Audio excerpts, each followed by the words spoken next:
in their homes, schools, hospitals and shelters. Critical civilian infrastructure is being destroyed with alarming regularity.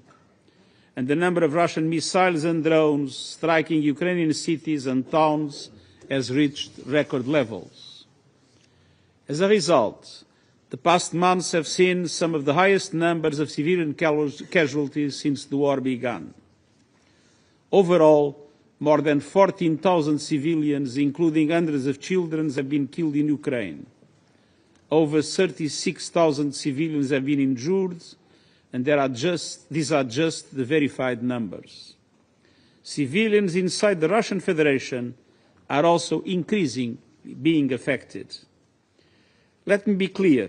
Attacks against civilians and civilian infrastructure are prohibited under international law. They must stop now. In Ukraine, access to water, electricity, healthcare and education has been severely disrupted.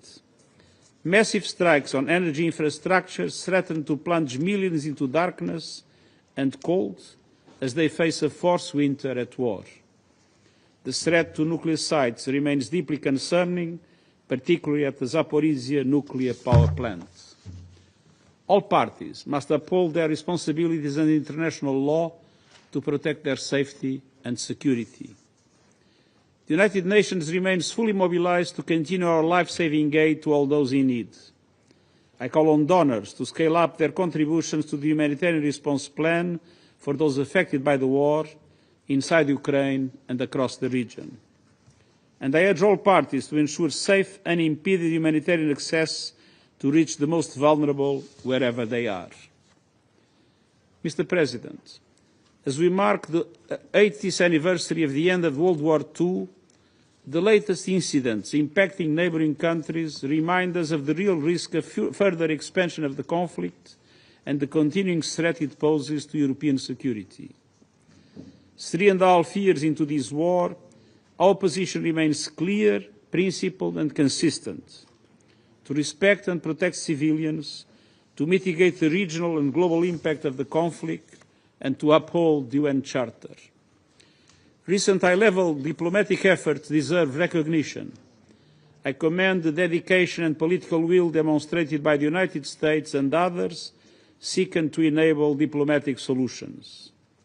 I also welcome the direct talks between Ukrainian and Russian delegations in Istanbul, which have led to the return of hundreds of prisoners of war.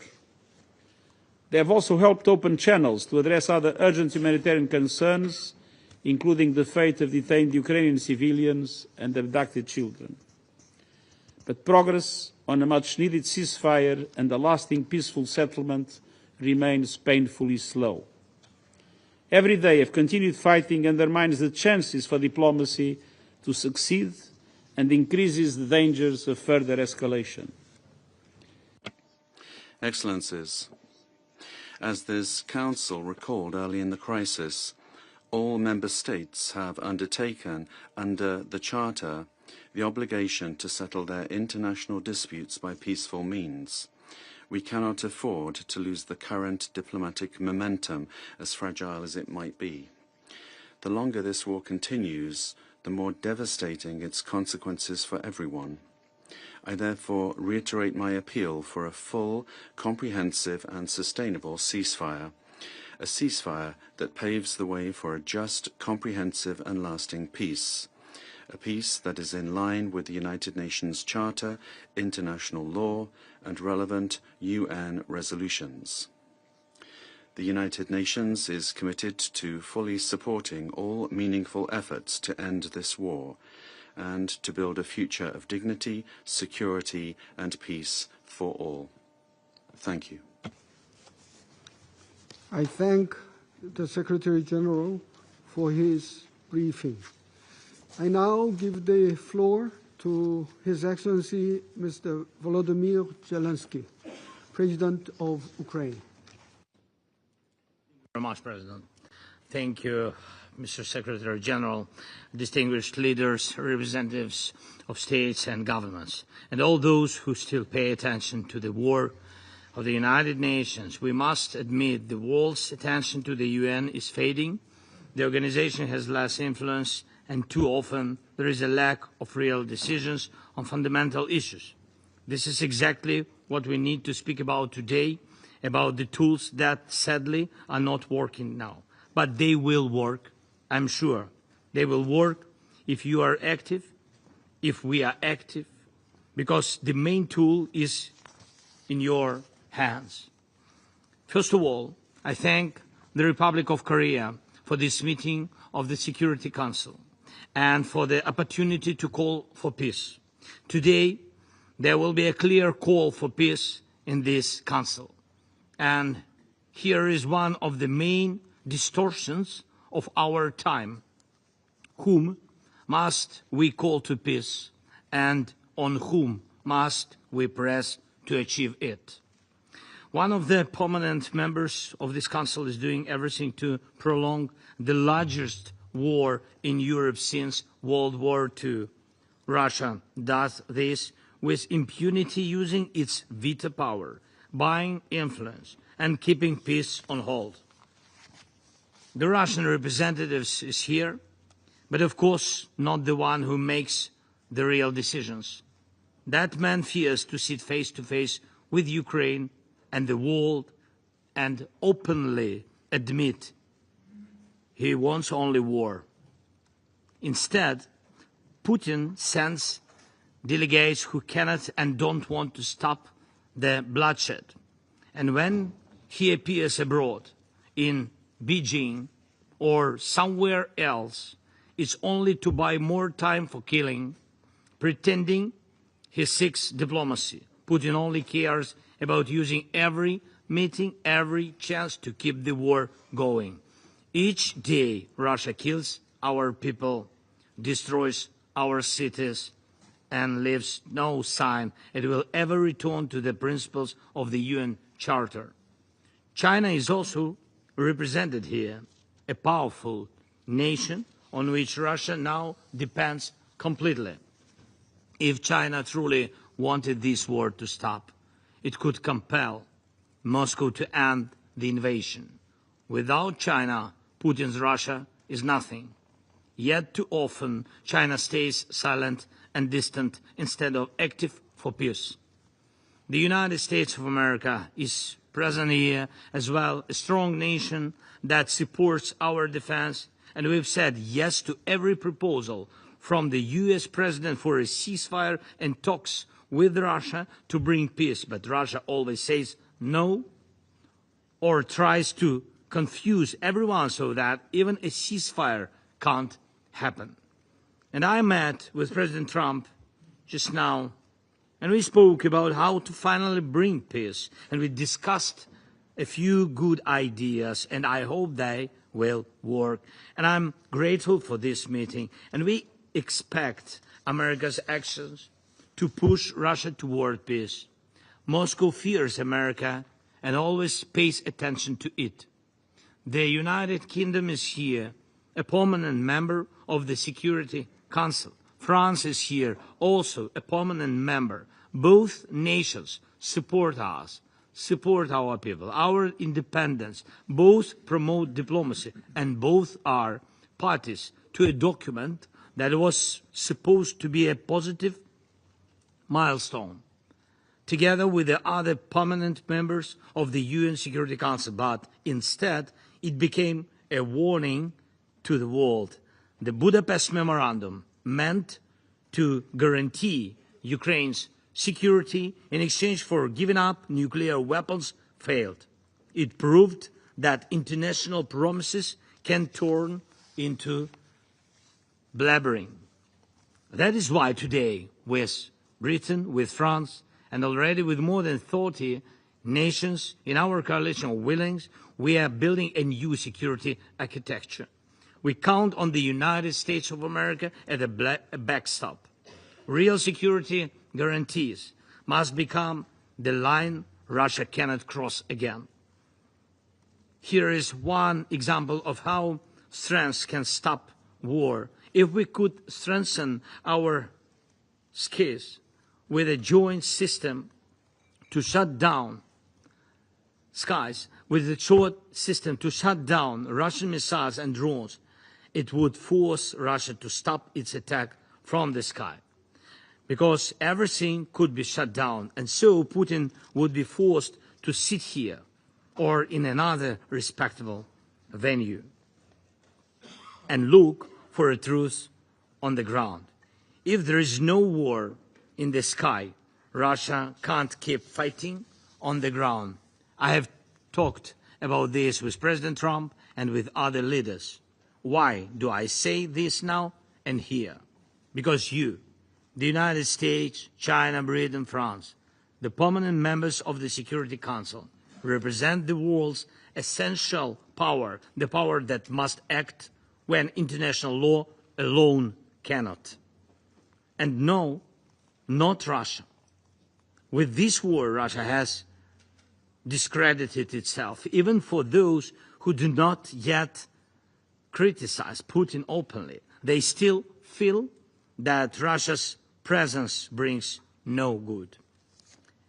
Excellencies, behind every international institution, there must be real strength to enforce decisions. This is true for the Security Council and for the UN as a whole.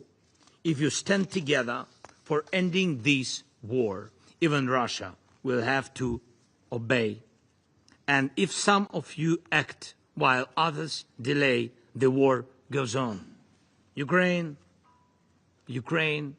wants peace more than anyone in the world. The front is on our land, and we mourn our people, and we try to save our cities and to save our small villages. Russia ignores its dead, blind to its own losses. But one day it will see and it will hear, and it will happen when it sees your actions, when it hears your united call for peace. That is my appeal to you today. Be the force that act together, please, united lest to stop Russia's war. And we know how to guarantee security. What we need now is a strong push to force Russia toward peace. Thank you. Slava Ukraini.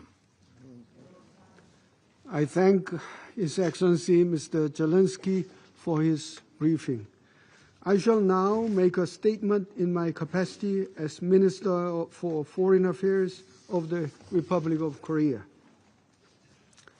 Once again, I thank the Secretary General for his insightful briefing.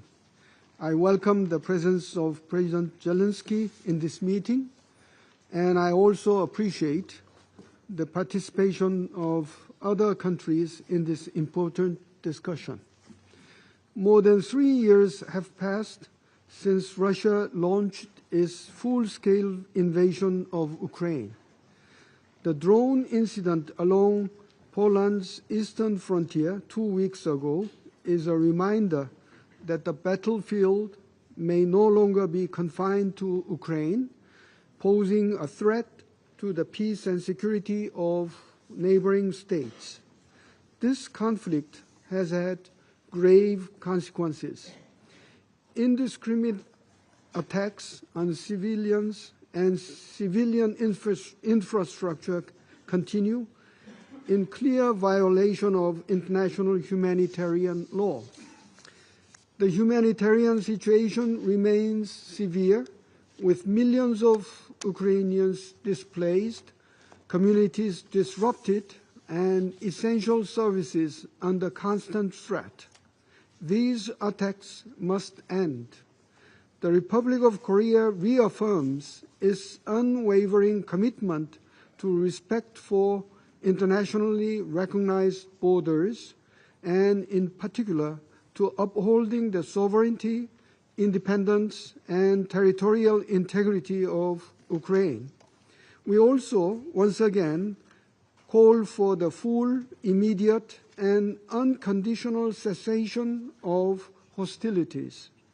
This is essential to prevent further civilian casualties and to create the conditions for dialogue and negotiations.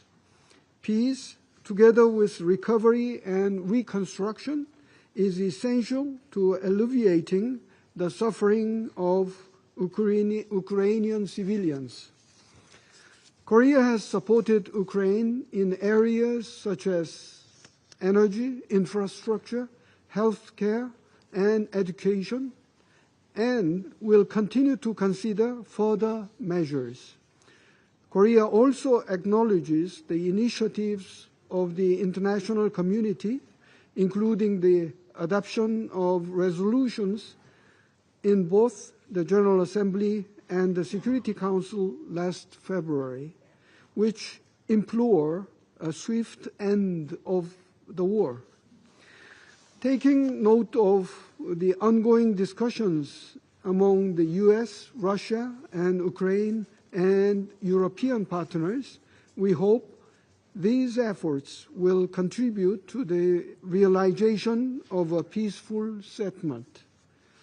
Excellencies, we remain gravely concerned about military cooperation between the DPRK and Russia, including transfers of ballistic missiles and arms, as well as troop deployments. These actions constitute clear violations of the UN Charter and of relevant Security Council resolutions unanimously adopted by this body. Such cooperation undermines the global non-proliferation regime, prolongs the conflict in Ukraine, and raises serious security concerns on the Korean Peninsula. The DPRK's involvement demonstrates that this war is not an issue for Europe alone. Its repercussions reach other regions, including Northeast Asia, underscoring the fact that this conflict threatens international peace and security as a whole. We urge both Russia and the DPRK to immediately cease all activities that violate relevant Security Council resolutions. Excellencies, the Security Council carries the primary responsibility for the maintenance of international peace and security. All members must uphold the credibility of this body by ensuring that violations of international law are not ignored. The international community cannot allow aggression to be legitimized or rewarded. Korea will continue to support international efforts aimed at achieving a just and sustainable peace in Ukraine. Such peace must be based on the principles of the UN Charter, including respect for sovereignty, independence, and territorial integrity. Only peace founded on these principles will ensure stability for Ukraine and reinforce the rules-based international order that benefits all member states. We will remain actively engaged with partners in pursuit of this goal for the sake of the people of Ukraine. I now resume my functions as President of the Council. I now give the floor to Her Excellency, Ms. Tanya Fajon, Deputy Prime Minister and Minister for Foreign Affairs of the Republic of Slovenia. Mr. President, Mr. Secretary General, allow me to take this opportunity to thank you for your words today and for your personal engagement on this matter over the past years. Ministers, dear colleagues, I sit here with you today exactly 1 year after I presided over Council meetings on the very same issues, the wars in Ukraine and Gaza. Reflecting on these two conflicts, I cannot ignore the many troubling similarities they share. In both cases, there is aggression by the Russian Federation in Ukraine and by Israel in Gaza, directed against significantly smaller countries. In both cases, international law is being openly and repeatedly violated. And I must ask, how many more times will we need to gather here before we put an end to these tragedies? Dear colleagues, the war in Ukraine has accompanied my entire tenure as Minister of Foreign and European Affairs. As such, I feel compelled to reflect more deeply on some of its aspects, because I fear that over time, certain elements may have begun to fade from our memories. First, now well into its fourth year, this war continues to escalate. We are witnessing a record number of aerial attacks far from the front lines, causing record numbers of civilian casualties across Ukraine. Second, the rationale behind this war keeps shifting. We've heard justifications ranging from the welfare of Russian minority to Ukraine's Euro-Atlantic aspirations, vague security concerns, and accusations of nationalism within its government. But colleagues, let's remind ourselves, under the UN Charter, none of these reasons provides ground for war. None of them can justify aggression. This is not the first time the Security Council has found itself paralyzed, unable to take meaningful action. But that does not absolve us from our responsibility to protect civilians in armed conflict. Just as this applies to Ukraine, it applies equally to Gaza, Sudan, and to any other region suffering the consequences of war. And as with any protracted conflict, we must continue to confront the facts. We must speak out where condemnation is warranted, because failing to do so is failing to acknowledge reality. And without that, meaningful steps forward are rendered impossible. We condemn the violations of international humanitarian law. We condemn the abductions and forcible transfers of children. We condemn attacks on critical civilian infrastructure. We condemn that Russia keeps responding to Ukraine's calls for peace and ceasefire with drone swarms and missile strikes. We condemn this war of territorial conquest that continues to erode the foundations of the UN Charter and the credibility of this organization. Mr. President, Slovenia believes firmly in the urgent need for a ceasefire and the start of meaningful peace negotiations. These are objectives we know the majority of the Council can support.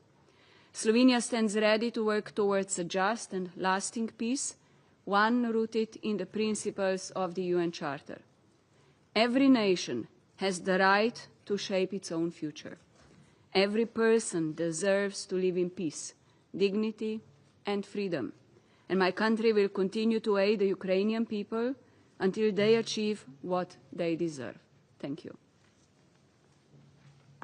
I thank Her Excellency Ms. Fayon for the statement. I now give the floor to His Excellency Mr. Lars Løkke Rasmussen, Minister for Foreign Affairs of Denmark. Thank you, Mr. President, and thank you for the Republic of Korea for convening this meeting and the Secretary General for his briefing. I warmly welcome the participation of President Zelenskyy and his important statement today. Whatever one Council member may claim, there's only one root cause of the war in Ukraine: Russia's illegal invasion of a sovereign UN member state, a blatant violation of the UN Charter, an illegal war of aggression to redraw borders and take territory by force. But Russia's full-scale invasion was repelled by Ukraine's brave armed forces and with the support of countries opposed to Russia's aggression, but above all by the determination of Ukraine's people, who refused to lose their independence, to have their national identity erased. With no quick military victory, Russia's leaders switched tactics to terrorize Ukraine into submission. Waves of drones, missiles and bombs hitting civilians and civilian infrastructure, killing the elderly waiting for their pensions, children sleeping in their beds, mothers and babies in maternity wards, rescuers as they search for survivors in the rubble of homes. Daily shocking violations of international law, attacks on the civilian power grid to freeze families in winter, drones used to hunt civilians, sexual assaults, torture and execution of prisoners of war and other detained persons, deporting children. Acts that have been declared war crimes and crimes against humanity by the UN, and for which arrest warrants have been issued by the International Criminal Court. And yet, Mr. President, the Kremlin will have us believe it wants peace, that the aggressor somehow is the victim. But Russia's actions speak louder. The 20 largest air attacks on Ukraine's cities have all happened since May, this May. July was the deadliest month for Ukrainian civilians in over 3 years, with more than 1,600 civilians killed or injured. Since the Council passed Resolution 2774, Russia has shown no interest whatsoever at a first step on the path to peace. Russia's leaders clearly mean to prolong and escalate the war. Russia's repeated violation of European sovereign airspace with aircraft and drones underline Russia's insistence of staying on a path of war. These reckless acts threaten the security of our citizens, threatens the regional stability and international peace.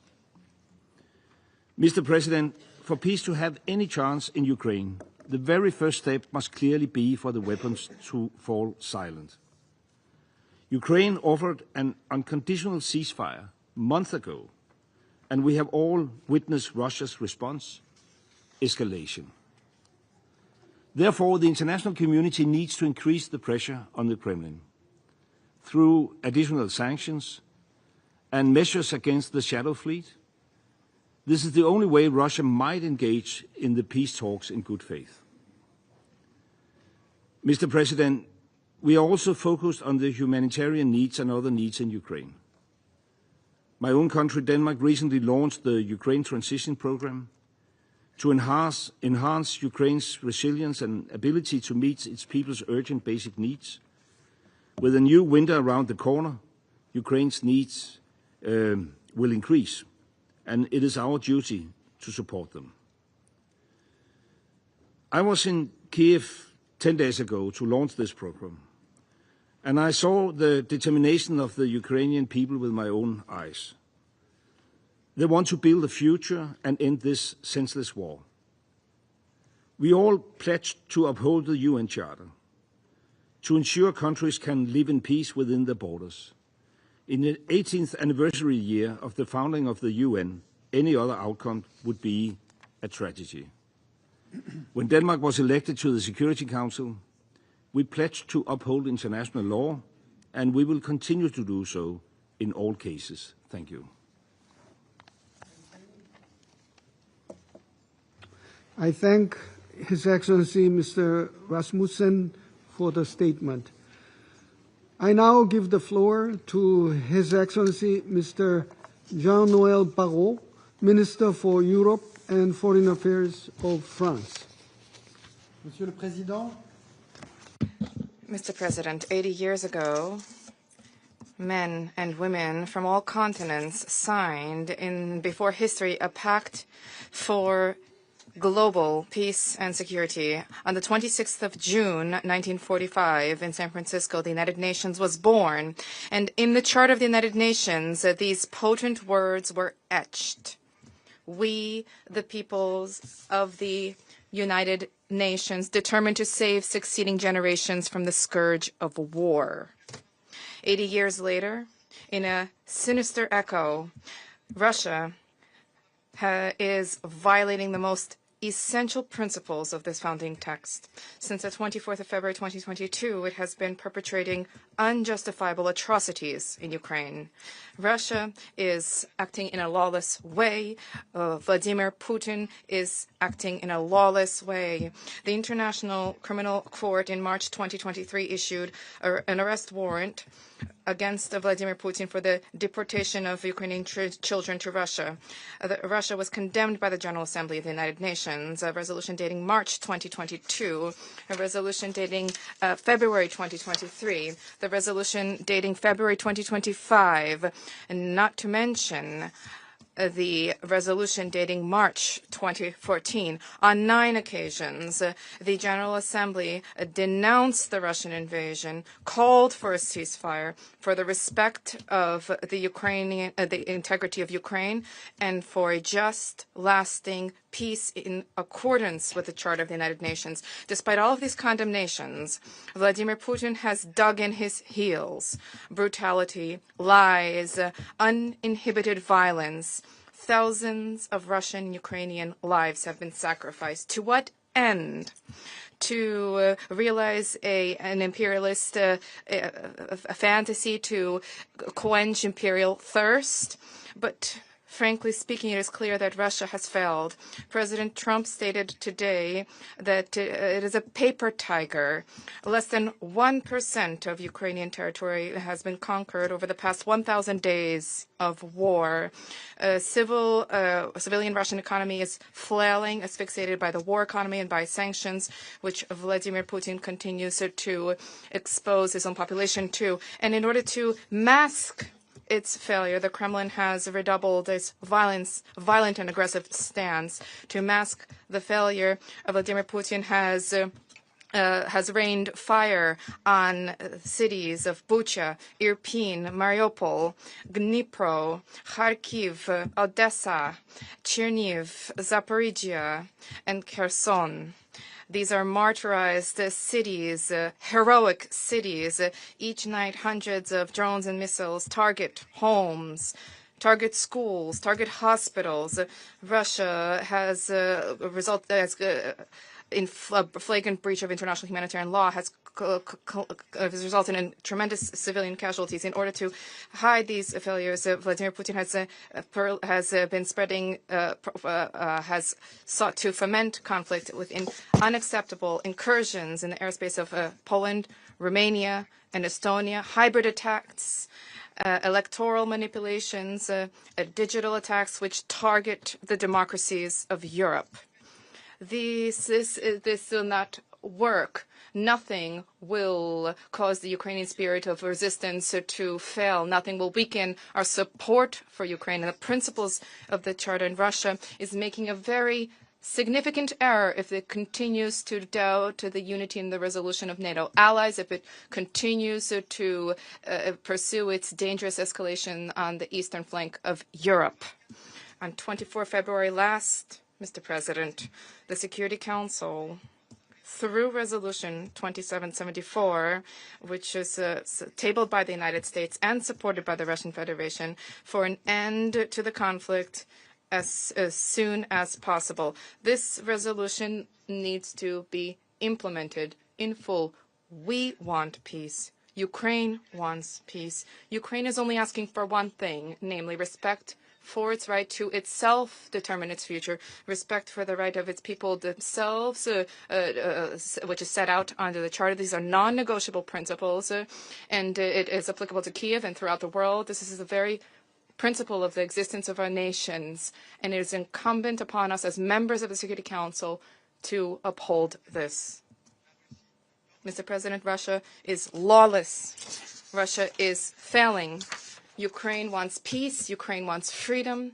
At this table, and it should have full support. Thank you. His Excellency, Ms. Baron, for the statement. I now give the floor to Her Excellency, Ms. Yvonne Cooper, MP, Secretary of State for Foreign, Commonwealth and Development Affairs of the United Kingdom. Thank you, Mr. President. Thank you to the Secretary-General for his briefing, and thank you to President Zelenskyy and Minister Sibiya. The United Kingdom commends you for your leadership and your determination. Thank you, too, for welcoming me to Kyiv 2 weeks ago, where I saw firsthand the impact of Russia's brutal war. And I met families whose lives had been uprooted, their homes destroyed, their children's education torn apart. But as Putin cynically stalls on peace, I also saw a nation resolute in its fight. And I saw the strength and the courage of the Ukrainian people, the soldiers, civilians, the mothers and fathers, first responders, healthcare workers, who are standing up to defend their homes and their land. Russia's illegal and unprovoked war of aggression is not just a test of Ukrainian resilience and security. It is an assault on the United Nations Charter and its most foundational principles, respect for sovereignty and for territorial integrity, principles on which we all depend every day and feel acutely whenever they are threatened. And it is an assault on the UN Charter by a member of this Security Council.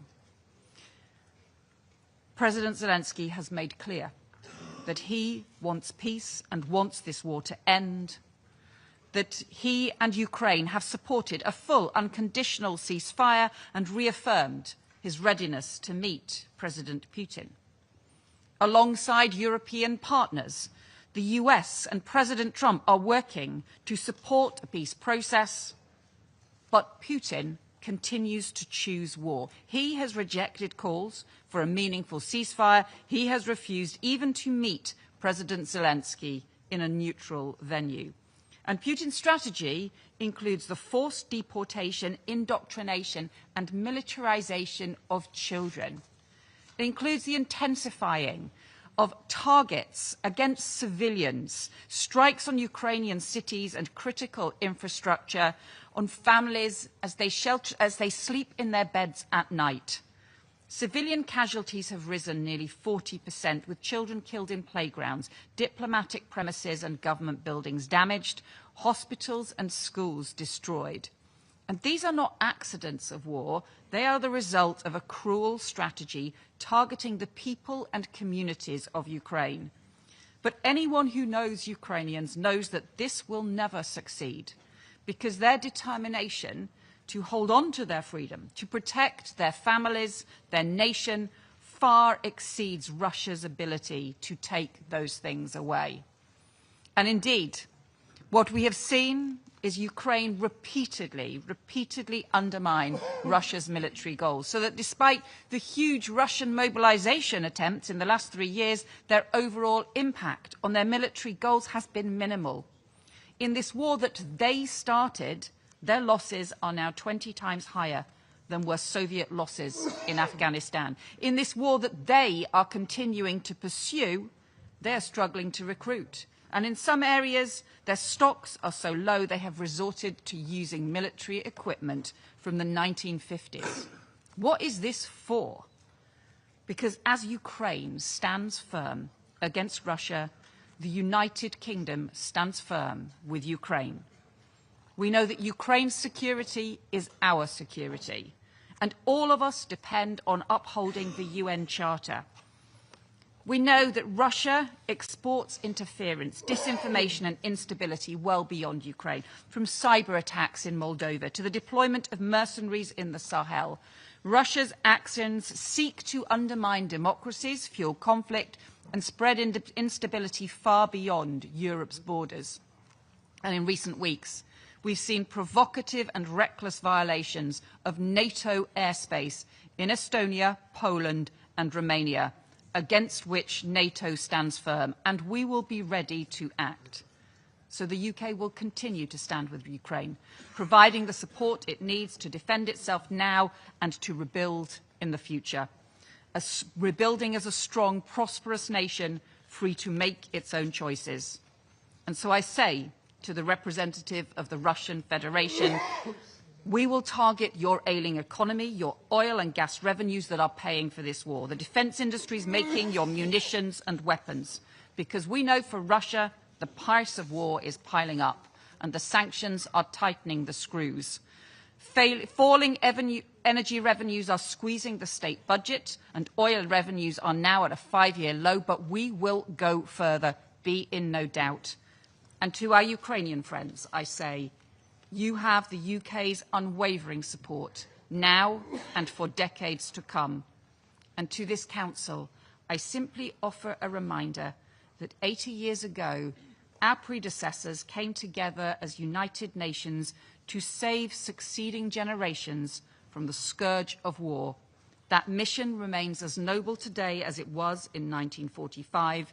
Each generation is tested anew, and we must rise to this test for Ukraine and for us all. Thank you. I thank Her Excellency Ms. Cooper for the statement. I now give the floor to His Excellency Mr. Ahmed Attaf, Minister of State, Minister of Foreign Affairs, National Community Abroad, and African Affairs of Algeria. Vous avez la parole. Shukran. Shukran. Thank you, Mr. President. We are meeting once again to recognize with great regret, pain and bitterness the ongoing war that is raging in Ukraine. This war now is going into its 4th year, and we still can't see a solution on the horizon. And in the near future, we can't see any possibility of putting a lasting end to the effects of this war. My country had hopes with regard to the good offices and diplomatic efforts undertaken this year, and which had as their aim putting an end to this war through dialogue and negotiation. This is the only way that will allow the two warring parties to achieve the goal that they wish for. Today, even more than in the past, we would reiterate that these good offices and diplomatic efforts need to be relaunched. We must promote their impact, and in order to close the doors to escalation and the possibility of the conflict further widening in the region. This situation can only have disastrous consequences. The clear disparity between the positions of the two parties on a number of crucial issues must not prevent us from working towards bringing together the differing points of view and to reduce those differences, and also to reach a common ground of understanding that can revive hope with regard to a better future for these two neighbouring countries and a better future for the European continent, and finally a better future for the whole world. Algeria is one of the countries that is firmly convinced that when we talk about the Russian-Ukrainian war, what we're speaking about is a conflict where all parties are suffering damage and loss, and no party is benefiting. All parties are losing out here. Nobody is winning. Each party is facing considerable negative effects that threaten Europe and the whole world. Bilaterally, this war has cost the two parties, Russia and Ukraine, cost them considerable losses that cannot be measured, losses in human lives, losses in terms of the infrastructure that's been destroyed, and losses with regard to the huge economic, political and social burdens that this war has brought about for both countries. At a regional level, this war has brought the whole European continent into its most serious crisis since the Second World War. In terms of security, politics and the economy, but also in cultural terms. Globally, the repercussions of this war have been felt in all regions of the world without exception.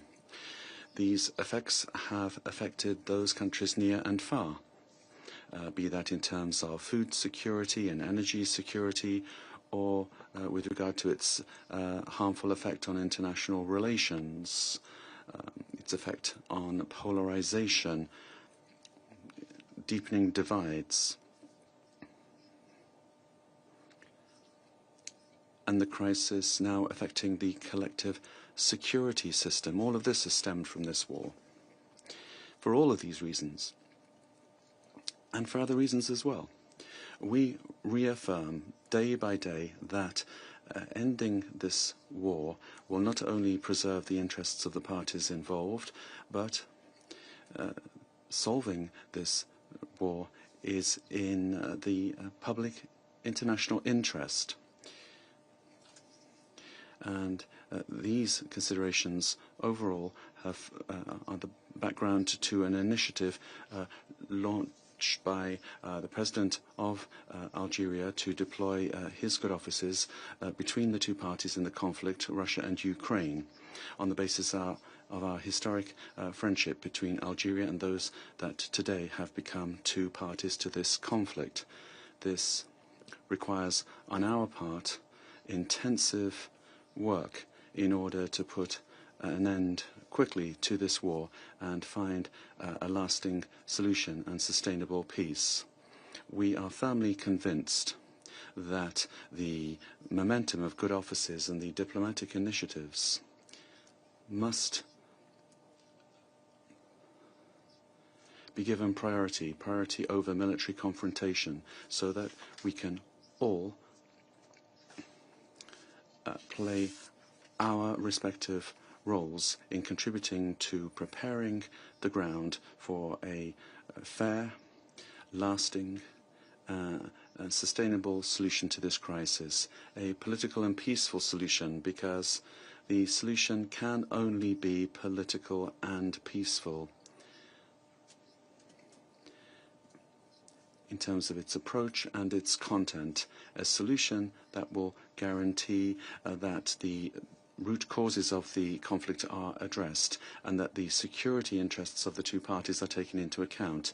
This approach, indeed, is the only one that will be able to provide a lasting and stable solution, which we all long for without delay. And finally, a solution that is based on the principles enshrined in the United Nations Charter, as well as in international law, because it's those principles that are there to be the arbiter between member states during a dispute. They protect all parties and they preserve the interests of all parties, without any discrimination or favoritism. I thank you for your attention. I thank His Excellency Mr. Attaf for the statement.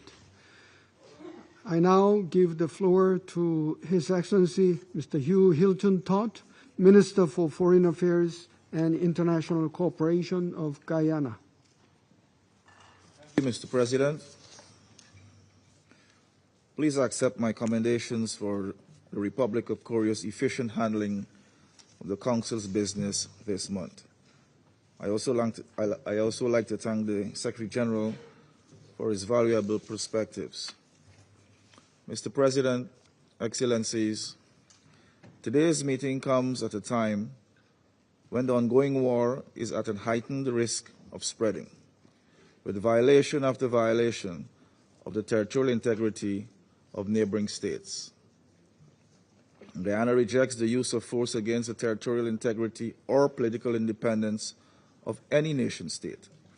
All nations must be free to determine their own destinies as free peoples, including the projection and the protection of their interests.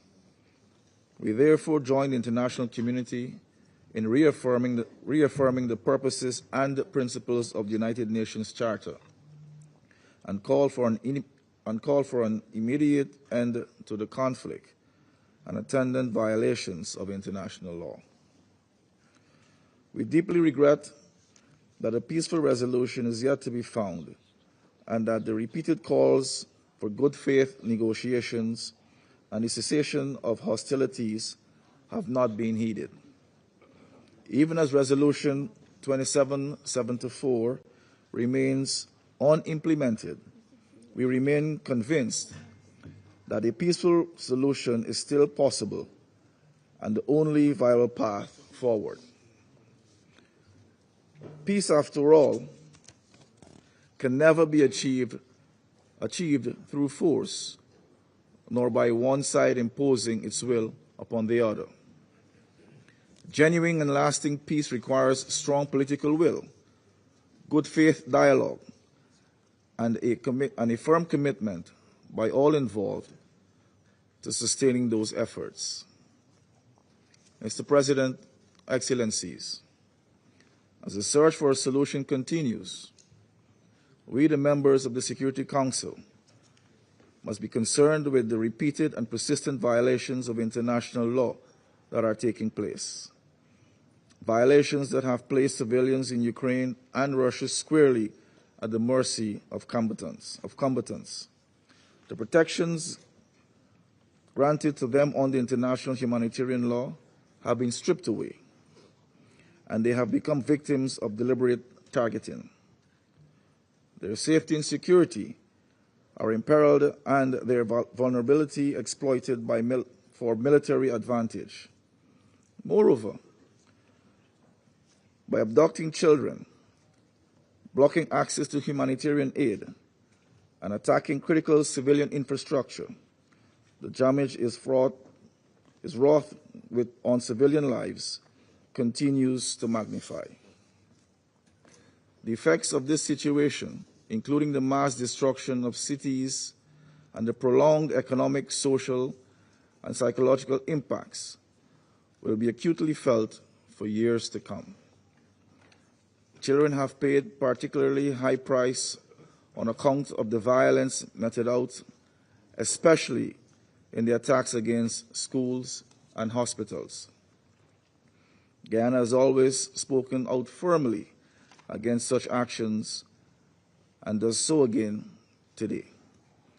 We continue to demand that the parties respect humanitarian principles and uphold their obligations under international humanitarian law and international human rights law.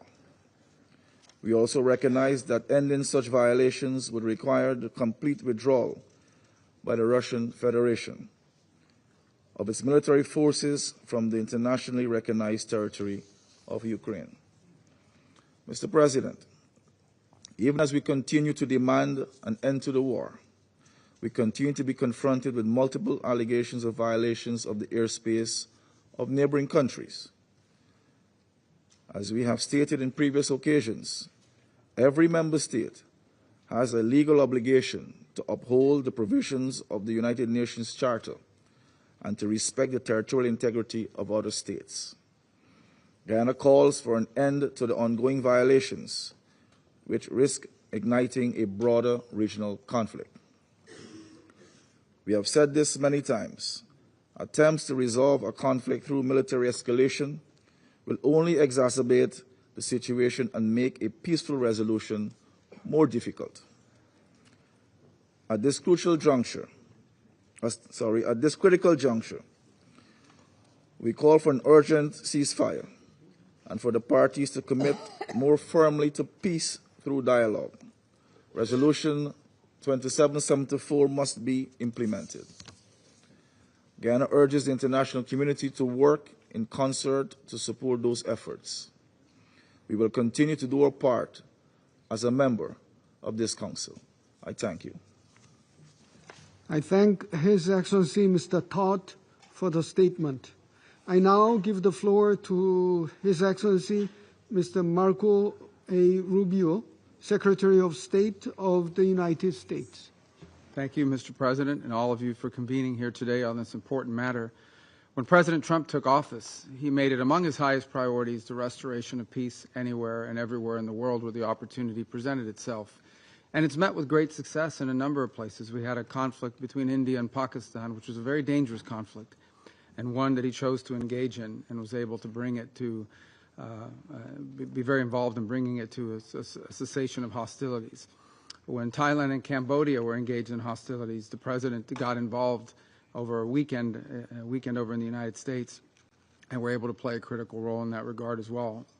We are very grateful to some of the countries in this room that were helpful in that regard with the DRC and Rwanda, and work remains to be done. But again, a conflict that presents grave dangers and extraordinary humanitarian challenges.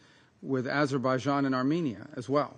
He has become involved, and we were able to sign an agreement at the White House very recently that hopefully prevents a future conflict which would prove costly and deadly.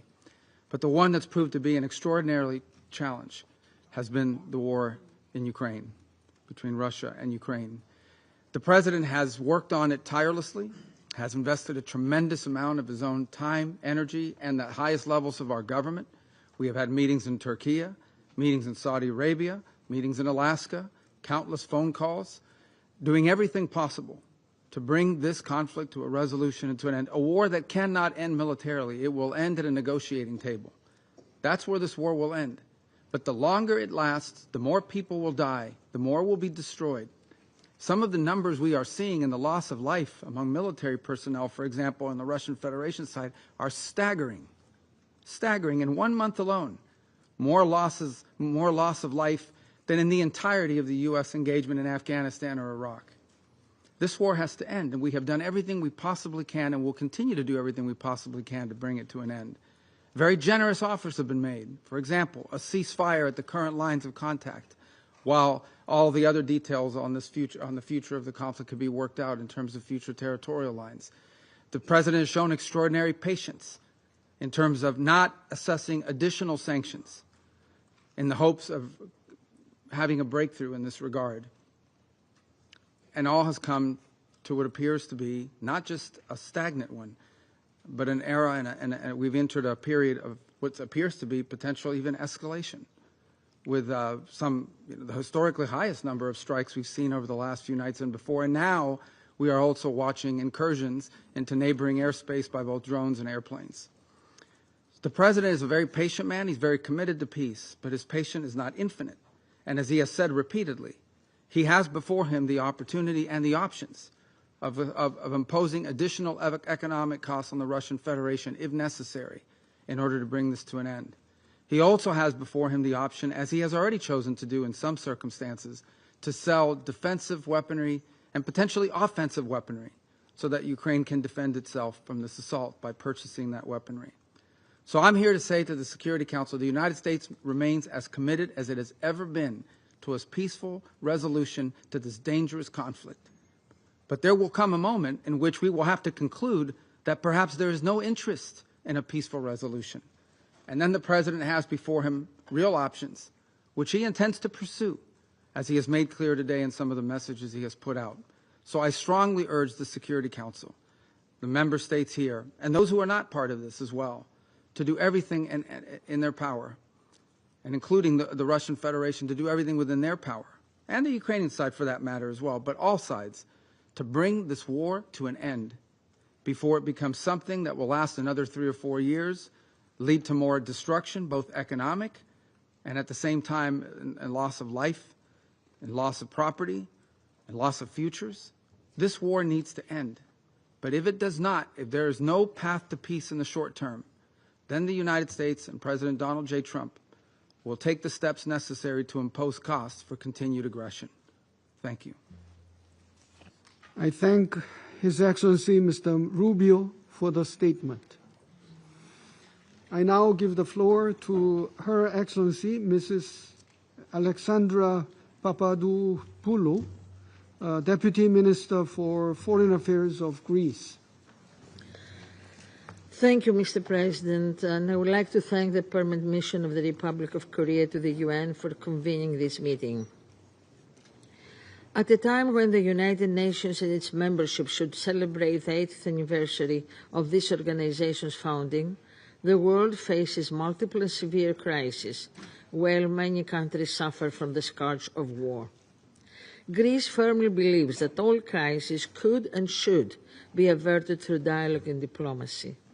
Unfortunately, in the case of unprovoked Russia's war of aggression against Ukraine, this defied all diplomatic efforts and resulted in unprecedented loss of human life. For almost 4 years, Europe has experienced the most disastrous war in its territory since World War II. Greece has consistently backed all efforts to put an end to the war in Ukraine. We supported, along with the vast majority of the UN membership, relevant General Assembly resolutions. We assisted this fellow European country in its time of dire need. Above all, we joined our voice with other countries on the need for peace.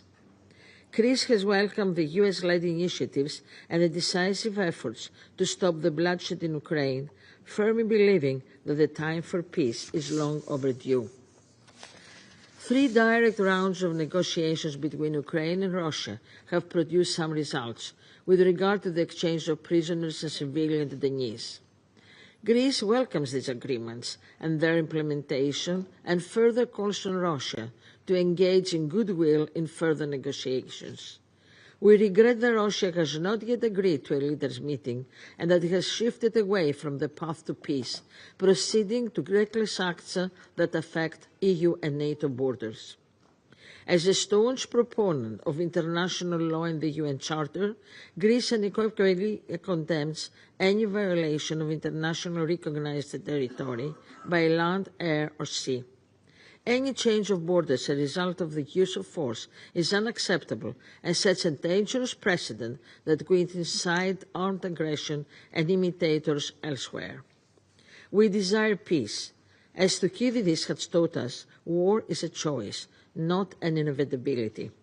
We call on Russia to choose peace and cease hostilities. Our primary goal now should be a permanent, comprehensive, just and lasting peace settlement that will be fully in line with international law, the UN Charter, the General Assembly resolutions, and the Helsinki Final Act. As a non-permanent member of this Council, Greece stands ready to work in this direction. Lastly, Greece firmly believes that a peaceful resolution for Ukraine without Ukraine is not possible. We likewise view Europe and its nations as an integral part of any solution to end the war. Together with our European partners, we will continue to prioritize Ukrainian, in other words, European security. To that end, we stress that any future peace agreement should be founded on credible and robust security guarantees to preclude the recurrence of war and ensure an independent, democratic, and sovereign future for Ukraine. Thank you. I thank Her Excellency, Mrs. Papadopoulou, for her statement. I now give the floor to His Excellency, Mr. Syed Tariq Fatemi, Special Assistant to the Prime Minister, Minister of State of Pakistan. Thank you, Mr. President. Thank you, Secretary General. I thank the Secretary General for his insightful briefing. I echo his call for peace and the need to bring the protracted conflict in Ukraine to an end. I welcome the Presidents of Ukraine, Greece, France, and Slovenia, as well as the Foreign Ministers of US, UK, and Guyana to this meeting, and the ministers and high-level representatives of other member states. Mr. President, the conflict in Ukraine has raged on for over 3.5 years. It has impacted the regional and international security landscape. Continued fighting has caused immense human suffering. The repercussions of this conflict extend far beyond its geographical expanse. Increased polarization and geopolitical tensions, disruption of supply chains, food and energy insecurity, global inflation, and much more. The Global South has borne a disproportionate brunt of these consequences. Mr. President, we have consistently maintained that there is no military solution here or in the foreseeable future. Every bullet fired, every rocket and drone launched, every life lost moves us further away from peace. We call upon the parties to demonstrate restraint, scrupulously adhere to the international humanitarian law, and make meaningful strides towards de-escalation. Mr. President, given the complex historical context and the intricate nature of this conflict, the logic of singling out third countries and placing this blame elsewhere is not conducive to the pursuit of peace. Mr. President, a glimmer of hope did emerge at the start of the year to pursue the path of dialogue and diplomacy. The Security Council adopted Resolution 2774, mourning the tragic losses of life, reaffirming the Charter's principle to peacefully settle disputes, imploring a swift and end to the conflict, and urging a lasting peace between Ukraine and Russia. Pakistan supported this resolution. Pakistan also welcomed the ensuing political engagement, including direct talks between Russia and Ukraine, facilitated by the US President himself. It generated optimism for an early end to this conflict. We certainly hope that these efforts will bear fruit. Our collective priority must be to silence the guns and create conditions for a negotiated settlement. As an ardent advocate for peace and a firm believer in the power of dialogue and diplomacy, we will support all endeavors aimed at resolving the issue peacefully. That was also the spirit of Resolution 2788 adopted by the Council in July. Mr. President, the path of peace is the only responsible choice. A sincere and meaningful dialogue, which addresses the security concerns of all sides, is anchored in the principles of the UN Charter and international law, and respects the relevant multilateral agreements, can help secure peace, which is both just and sustainable. Pakistan will continue to support all regional and international efforts that pave the way for a peaceful resolution of this conflict. I thank you, sir. I thank His Excellency Mr. Fatemi.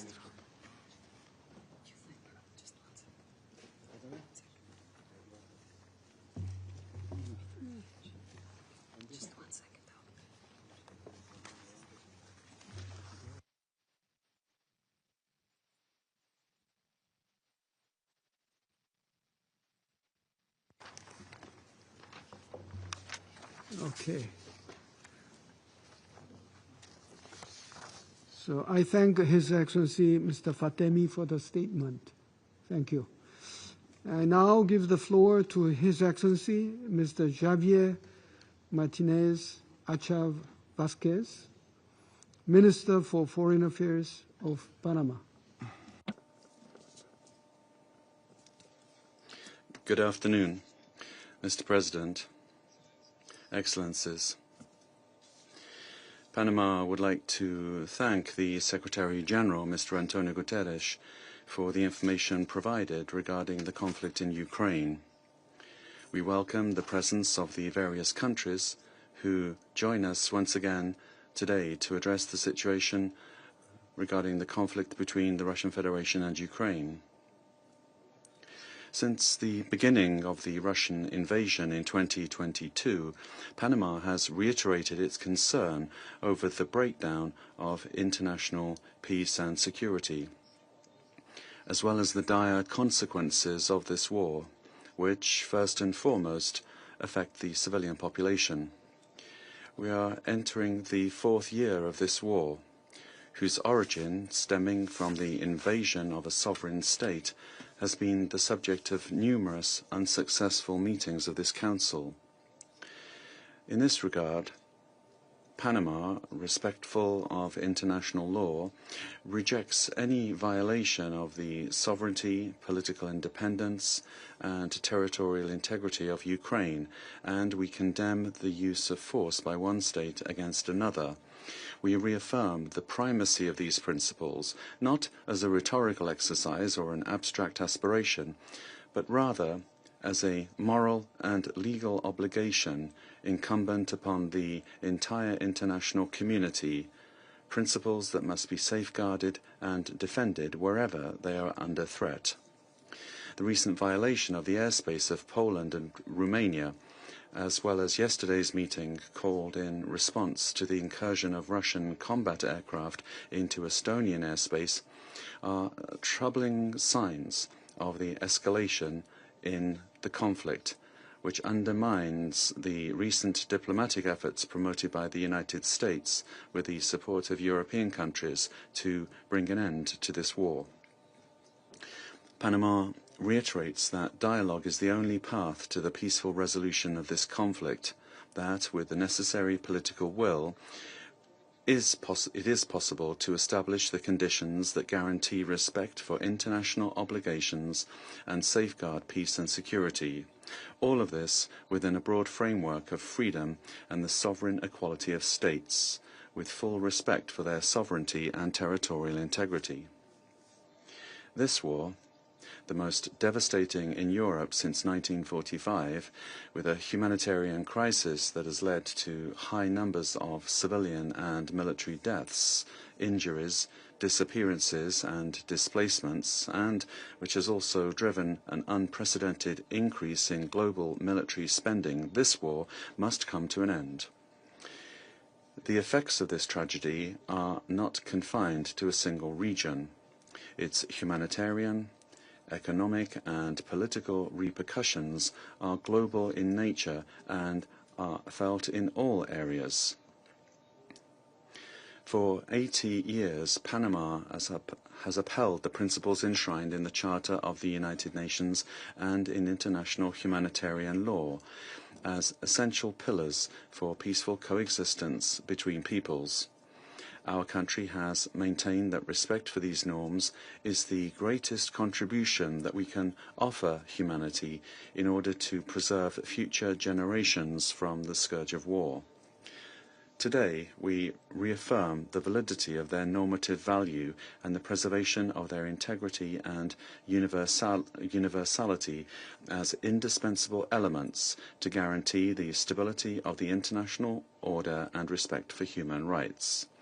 For Panama, multilateralism constitutes an indispensable tool for success and an example of effective international cooperation which, from our own experience, we can say has proven its effectiveness in promoting peace, resolving conflicts peacefully, and helping to confront the common challenges of the present and of the future. Mr. President, only with the will of each member state of this Council and the readiness to transform rhetoric into actions for peace can we demonstrate the effectiveness of this United Nations body and our ability to bring peace to peoples suffering the consequences of war. Panama expresses its hope that all parties involved will act with determination to achieve, without delay, a just and lasting peace, one that respects the sovereignty and territorial integrity of Ukraine and the human rights of all those people affected. Thank you very much. I thank His Excellency Mr. Acha Vasquez for the statement. I now give the floor to the representative of China. President, I thank Secretary General Guterres for his briefing.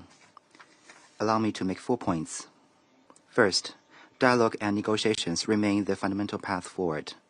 Recently, positive momentum has emerged in the dialogue and negotiations on the Ukraine crisis, with key parties holding a series of engagements and talks. However, significant differences remain in their positions and demands. The parties to the conflict should intensify their efforts, demonstrate political will, show flexibility, and take seriously and address properly each other's legitimate security concerns, so as to reach a comprehensive, lasting, and binding peace agreement at an early date. Second, promoting de-escalation is a pressing priority.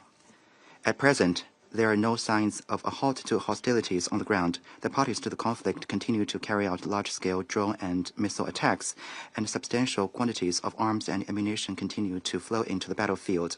China has consistently called for adherence to the 3 principles of no expansion of the battlefield, no escalation of the fighting, and no fanning up the flame by any party. We hope all parties will play a constructive role in de-escalating the situation and in creating the necessary conditions for a ceasefire and the cessation of hostilities at an early date.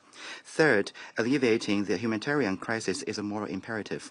Civilians are the greatest victims of war. Each additional day of conflict brings an additional day of suffering to the people.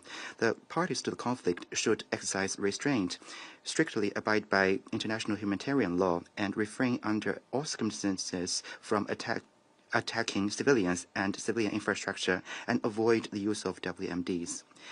The international community should step up its humanitarian assistance efforts in order to help those affected by the crisis overcome their difficulties. Fourth, containing the spillover effects of the crisis is a shared responsibility. The crisis has taken a big toll on global economic development, with developing countries bearing the brunt. The international community should strengthen cooperation on issues such as food, energy, finance, trade, and the protection of critical infrastructure in order to jointly maintain the stability and smooth functioning of global supply chains. Abusing unilateral sanctions and long-arm jurisdiction under the pretext of the crisis does not contribute to a political settlement. On the contrary, it creates new problems and should therefore be rejected. President, since the first day of the crisis, China has been upholding an objective and impartial position, calling for a ceasefire and cessation of hostilities, and advocating for peace talks towards a political settlement. Guided by the 4 shoulds put forth by President Xi Jinping, we have maintained close communication with parties concerned, sent our special envoys for shadow diplomacy and 发起成立乌克兰危机和平之友小组，汇聚和平呼声，促进和平共识，推动和平努力。中方愿同国际社会一道，继续为推动危机的早日政治解决发挥建设性作用。谢谢主席。I thank the representative of China for the statement. I now give the floor to the representative of Sierra Leone.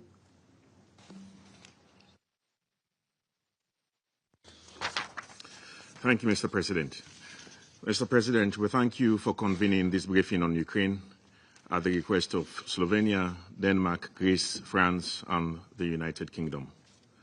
I welcome President Volodymyr Zelensky's participation at this meeting. I thank the Secretary General, Mr. Antonio Guterres, for his comprehensive and sobering briefing. We also welcome the participation of ministers from neighboring countries in this meeting. For nearly 4 years, this Council has called for an end to a conflict that continues to inflict devastating harm on civilians and critical infrastructure. Since 2022, nearly 14,000 civilians, including over 700 children, have been killed and more than 35,000 injured. Sierra Leone has consistently condemned the disregard for sovereignty, territorial integrity, and the peaceful settlement of disputes enshrined in the UN Charter. Article 2.3 obliges member states to resolve their disputes by peaceful means while refraining from the threat or use of force. The neglect of these principles and international law in this conflict is troubling, as is the repeated use of force and the Council's failure to secure a ceasefire. This conflict will not be resolved on the battlefield, but through a negotiated ceasefire and peace agreement that addresses the legitimate concerns of the parties. Mr. President, in light of the foregoing, I wish to make the 4 points. First, international humanitarian law must be respected. Attacks on civilians and civilian infrastructure, whether in Ukraine or Russia, violate the principles of proportionality, precaution, and distinction. Second, the conflict toll on children and women is particularly grave. Thousands of children have been killed, injured, or traumatized, while many women face disproportionate impacts on their livelihoods. We call for the immediate return of Ukrainian children and women's inclusion in peace and recovery processes. Third, humanitarian needs remain immense. Over 12 million people require assistance, with millions displaced internally and across Europe. The destruction of infrastructure, contamination of land by mines, and the onset of winter make unhindered humanitarian access and sustained funding more urgent than ever. Fourth, good faith ceasefire and peace negotiations must be pursued. Confidence-building measures such as prisoner exchanges and the return of children should be built upon. We commend the efforts of Turkey in this regard. We are concerned by violations of the airspace of Poland, Romania, and Estonia, which risk wider escalation. The Security Council must support political dialogue to prevent regional conflagration. The conflict has already severely disrupted global economic supply chains, resulting in shortages and price increases of critical food and fuel supplies. Mr. President, Sierra Leone continues to call for dialogue and diplomacy in line with Article 33 of the Charter as the only path to a just and sustainable peace. We urge negotiations toward a peaceful settlement that respects Ukraine's sovereignty and territorial integrity while addressing the legitimate security concerns of all parties. I thank you. I thank the representative of Sierra Leone for the statement. I now give the floor to the representative of Somalia. Thank you, Mr. President. We thank the Secretary General for his briefing on the worrying developments in Ukraine and the wider region. We meet today as the war in Ukraine enters yet another difficult chapter and a conflict whose origins stretch back years and whose consequences have rippled far beyond its borders. The latest developments only reinforces the urgency and complexity of the crisis. In that regard, I would like to make the following points. First, we are deeply troubled by the ongoing escalation of attacks impacting civilians and essential civilian infrastructure. Hospitals, schools, and homes must never become casualties of war. Protecting civilians, particularly the most vulnerable among them, and preserving essential infrastructure are obligations enshrined under international law. Our delegation reiterates that all parties to the conflict must respect and uphold these principles without exception. Second, we must acknowledge that there can be no military solution to this conflict. My delegation welcomes the ongoing peace efforts spearheaded by President Trump to bring an end to this protracted conflict.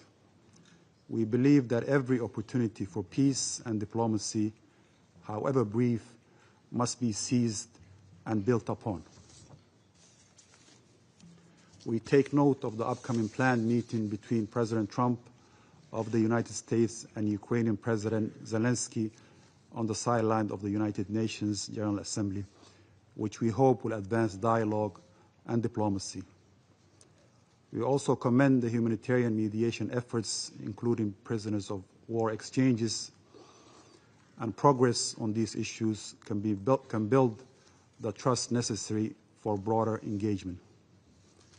Third, we are concerned by the recent reported military developments in the wider Eastern European region, which could escalate into a broader war in the region.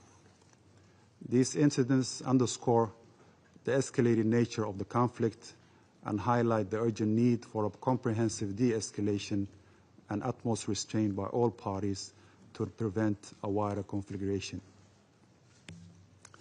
Constructive and good faith engagement remain essential, and only through sustained diplomatic efforts and willingness to compromise can bring durable and just peace be achieved. Mr. President, in closing, my delegation reaffirms its unwavering support for all efforts aimed at addressing the root causes of the conflict and achieving a just and lasting peace in accordance with the United Nations Charter. The people of Ukraine and all those affected by this crisis deserve a future and a path to peace founded upon peace, security, and dignity. I thank you. I thank the representative of Somalia for the statement. I now give the floor to the representative of the Russian Federation. Спасибо, господин председатель. Крайне прискорбно, что члены Совета Безопасности вынуждены сегодня тратить время и присутствовать на заседании, инициированном нашими европейскими коллегами, исключительно по случаю очередных нью-йоркских гастролей одного всем нам известного бывшего актера. По этому случаю их здесь набилось как в метро в час пик, и каждое выступление, которое мы услышали и услышим, лишь перепевает предыдущие и не имеет никакого отношения к правде. Никакой добавленной стоимости для дела установления мира на Украине наше заседание, разумеется, не принесет и станет лишь очередным позорным эпизодом той ярмарки лицемерия, которая представляет собой подача украинской тематики европейскими государствами. Европейские спонсоры режима Зеленского хотят, чтобы Совет Безопасности ООН жил, как и они, в некой параллельной реальности, в которой Украина не проигрывает на поле боя, теряя город за городом, а украинские граждане выстраиваются в очередь за тем, чтобы погибнуть в бессмысленной мясорубке за западные геополитические интересы. В этой извращенной картине, которую нам сегодня пытаются навязать, Украина – это островок демократии и свободы, а ее лидер-узурпатор, нарушивший все свои предвыборные обещания и бросивший в застенки тысячи сограждан, пользуется поддержкой всех украинцев, которые и в выборах-то, дескать, не видят необходимости, раз у них такой замечательный президент. Те, кто по каким-то причинам европейским кукловодам Украины в этом подыгрывает, должны понимать, что они по сути становятся соучастниками преступной манипуляции, цель которой – не допустить долгосрочного, справедливого и устойчивого мира на Украине, подразумевающего в том числе выработку таких гарантий безопасности, которые исключили бы угрозу нового конфликта в Европе. Это, по сути, сговор, направленный на то, чтобы украинцы по-прежнему тысячами погибали в бессмысленной братоубийственной бойне, которую западные недруги России готовили много лет, рассчитывая обескровить нашу страну, подорвать ее безопасность и экономический потенциал. За скобками при этом сознательно оставляются вопиющие для любого цивилизованного государства уродливые явления, которое не потерпело бы ни в своей стране, ни по соседству ни одно уважающее себя правительство. Нам всем, в частности, предлагается закрыть глаза на то, что обезумевшие от русофобии и вседозволенности своих сюзеренов киевские марионетки и не думают отказываться от гонений на русскоязычных граждан Украины, запрещая им, вопреки Конституции собственной страны, говорить на родном языке и учить ему своих детей. У нас на глазах людей под страхом смерти и преследований заставляют отказаться от своей идентичности, от своих духовных и исторических корней. А все так называемые европейские демократии этому рукоплещут, безосновательно утверждая, что Россия якобы хочет растоптать идентичность украинскую. У нас никогда не было такой задачи. Это огромная наглая ложь, продвигаемая киевским князьком для запугивания и оболванивания мировой общественности. Нам предлагается забыть, как обнаглевший от безнаказанности ненацистский режим в Киеве, пришедший к власти в результате спонсированного Западом нарушения устава ООН госпереворота, расстреливал беззащитных людей на юге и востоке Украины из танков и орудий, сбрасывал на них бомбы и заживо сжигал в Одесском доме профсоюзов. Унижал и издевался над ними только за то, что они русские, и отказались принимать человеконенавистническую идеологию киевского режима. А потом его 7 лет под ширмой Минских договоренностей вооружали до зубов, снабжали разведданными и готовили к войне с Россией, как в этом признался ряд отставных европейских политиков, имевших к этому непосредственное отношение. А еще нас призывают не замечать, как на Украине по-прежнему возвеличивают тех, кто в годы Второй мировой войны вместе с нацистами уничтожил сотни тысяч евреев, поляков, русских, цыган, тех же украинцев. Как европейские партнеры Киева стыдливо опускают глаза, когда видят на телах обучаемых ими националистических украинских боевиков свастики и другие нацистские и ненацистские символы, которые запрещены в их собственных странах. Господин председатель, для тех, кто пытается заставить весь мир мыслить в этой извращенной парадигме, история начинается лишь в феврале 2022 года. Они не хотят вспоминать о нарушенных обещаниях не допустить расширения НАТО на восток и о неделимости безопасности. Хотят стереть из памяти то, что они сотворили в Киеве в 2014 году. Выдергивают из устава ООН один единственный принцип об уважении территориальной целостности государств, забывая об их суверенном равенстве, о невмешательстве в их внутренние дела и о праве народов на самоопределение. Они видят проблему только в действиях, которые стали ответом на их собственные шаги. На ходу подменяют международное право так называемым порядком, основанным на правилах, которые они сами же придумывают и навязывают другим. Украинский кризис – это прямой результат их действий и их шагов, предпринимавшихся много лет, несмотря на все наши предупреждения и призывы остановиться и сойти с курса, который ведет к катастрофе для этой страны. Сегодня же, когда эта катастрофа очевидна всем, кроме разве что спасающего свою шкуру и свои наворованные миллиарды главаря киевского режима и тех, кто привел его к власти, они пытаются подорвать усилия, нацеленные на установление долгосрочного и устойчивого мира на Украине. Название этой страны стало нарицательным не только для поголовной коррупции и тотального бесправия, но и для вопиющих двойных стандартов, которые коллективный Запад и подконтрольные ему СМИ демонстрируют в украинском контексте. Нигде в мире, ни в одном конфликте так последовательно не игнорируются бесспорные нарушения международного гуманитарного права со стороны киевского режима, использующего мирных жителей в качестве живого щита и размещающего средства ПВО в непосредственной близости от жилых кварталов. Это приводит к трагедиям, связанным с падениями на жилые дома обломков или промахнувшихся противовоздушных ракет, которых в иной ситуации не случилось бы, поскольку ВКС России, как уже неоднократно подчеркивалось, наносят исключительно высокоточные удары по объектам, относящимся к военно-промышленному потенциалу киевского режима. Кроме того, в большинстве случаев они являются ответом на удары украинских беспилотников по мирным объектам в российских городах. Целенаправленные обстрелы укронацистов жилых домов, школ, детских садов и больниц, которые на Западе пытаются не замечать. К сожалению, им в этом подыгрывают и в секретариате ООН, где энергично подхватывают любые утверждения из Киева и игнорируют печальную статистику, озвучиваемую российскими властями.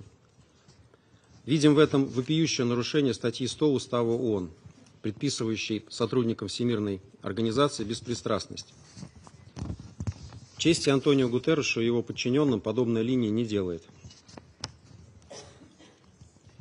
Господин председатель, всем нам сегодня понятно, что в ЕС и НАТО сильно влипли с антироссийским украинским проектом, запутались и заврались, и не очень представляют, как выпутаться из ситуации, в которую сами себя загнали.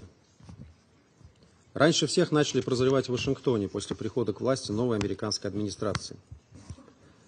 Однако, вместо того, чтобы присоединиться к усилиям, направленным на установление мира, в Брюсселе и союзных столицах по-прежнему, по инерции или сознательно, раскручивают маховик войны, последовательно и без каких-либо оснований лепят из России образ врага, который неминуемо на них нападет, стоит ему только разделаться с Украиной. Сегодня эта партия войны потеряла сон, всячески стараясь подорвать итоги и понимания, достигнутые в ходе встречи президентов России и США на Аляске месяц назад. Закатывает истерики, в том числе и в этом зале, в связи с бездоказательными утверждениями то о залете в Польшу якобы российских беспилотников, то о якобы пролете над Эстонией российских истребителей. Подобная промывка мозгов и зомбирование населения, стремление повесить на Россию свои недоработки и ошибки и острейшие экономические и социальные проблемы, с которыми столкнулись европейские общества в результате собственных непродуманных санкционных мер, сравнимы разве что с обработкой немецких и итальянских обывателей накануне Второй мировой войны. А потом все эти манипуляторы, получив очередной горький урок истории, будут разводить руками и утверждать, что не осознавали последствий своих действий. Обнадеживает, что не все в Европе готовы следовать этим губительным путем. И появляется все больше политических сил и лидеров, которые отвергают войну и конфронтацию в Европе и агитируют за развитие взаимовыгодных и равноправных отношений с Россией. Мы выступали за такой сценарий с самого начала. Господин председатель, контуры будущего мира на Украине нам всем понятны. Как очевидно и то, что представления киевского режима о том, как он мог бы выглядеть, не имеют никакого отношения к реальности и лишь обрекают новые тысячи не желающих отправляться на фронт украинских граждан на бессмысленную гибель. Только вчера в эфире одного из украинских каналов один из тамошних пропагандистов посетовал, что у украинцев на улицах отлавливают много, но они, цитирую, быстро заканчиваются. В этом циничном заявлении вся суть киевского режима. Вы подписываетесь вместе с ним над подобной незавидной участью оставшихся в живых граждан Украины? Если да, то нам не о чем с вами разговаривать. Если же вам они не безразличны, мы ждем вашей поддержки и искренней работы вместе с теми, кто пытается нащупать контуры реалистичного, долгосрочного и устойчивого мира, который остановил бы эту войну, начатую преступной киевской кликой в 2014 году. Мы не отказываемся ни от каких переговорных форматов, но выступаем исключительно за серьезный, субстантивный и незашоренный разговор. Не отказываемся мы и от переговоров с Украиной, несмотря на крайне сомнительную, мягко говоря, легитимность ее нынешних властей. Оптимальный формат для этого уже найден. Это переговорная площадка в Стамбуле. Обо всем остальном можно будет говорить только после того, как там будут достигнуты значимые экспертные наработки. Пока до этого еще, к сожалению, далеко. Господин председатель, в завершении хотел бы напомнить о пророческих словах, произнесенных на полях недели высокого уровня Генассамблеи 2 года назад польским президентом Анджеем Дудой. Цитирую: «Украина, как утопленник, тянет нас всех на дно». Конец цитаты. Сегодня подобными утопленниками стали уже очень многие из тех, кто выступил в этом зале. Если вас устраивает такая бесславная участь, можете ничего не делать и продолжать в том же духе. Если же нет, то работы предстоит много. Мы к ней были и есть готовы. Теперь ваш черед сделать этот выбор. Благодарю за внимание.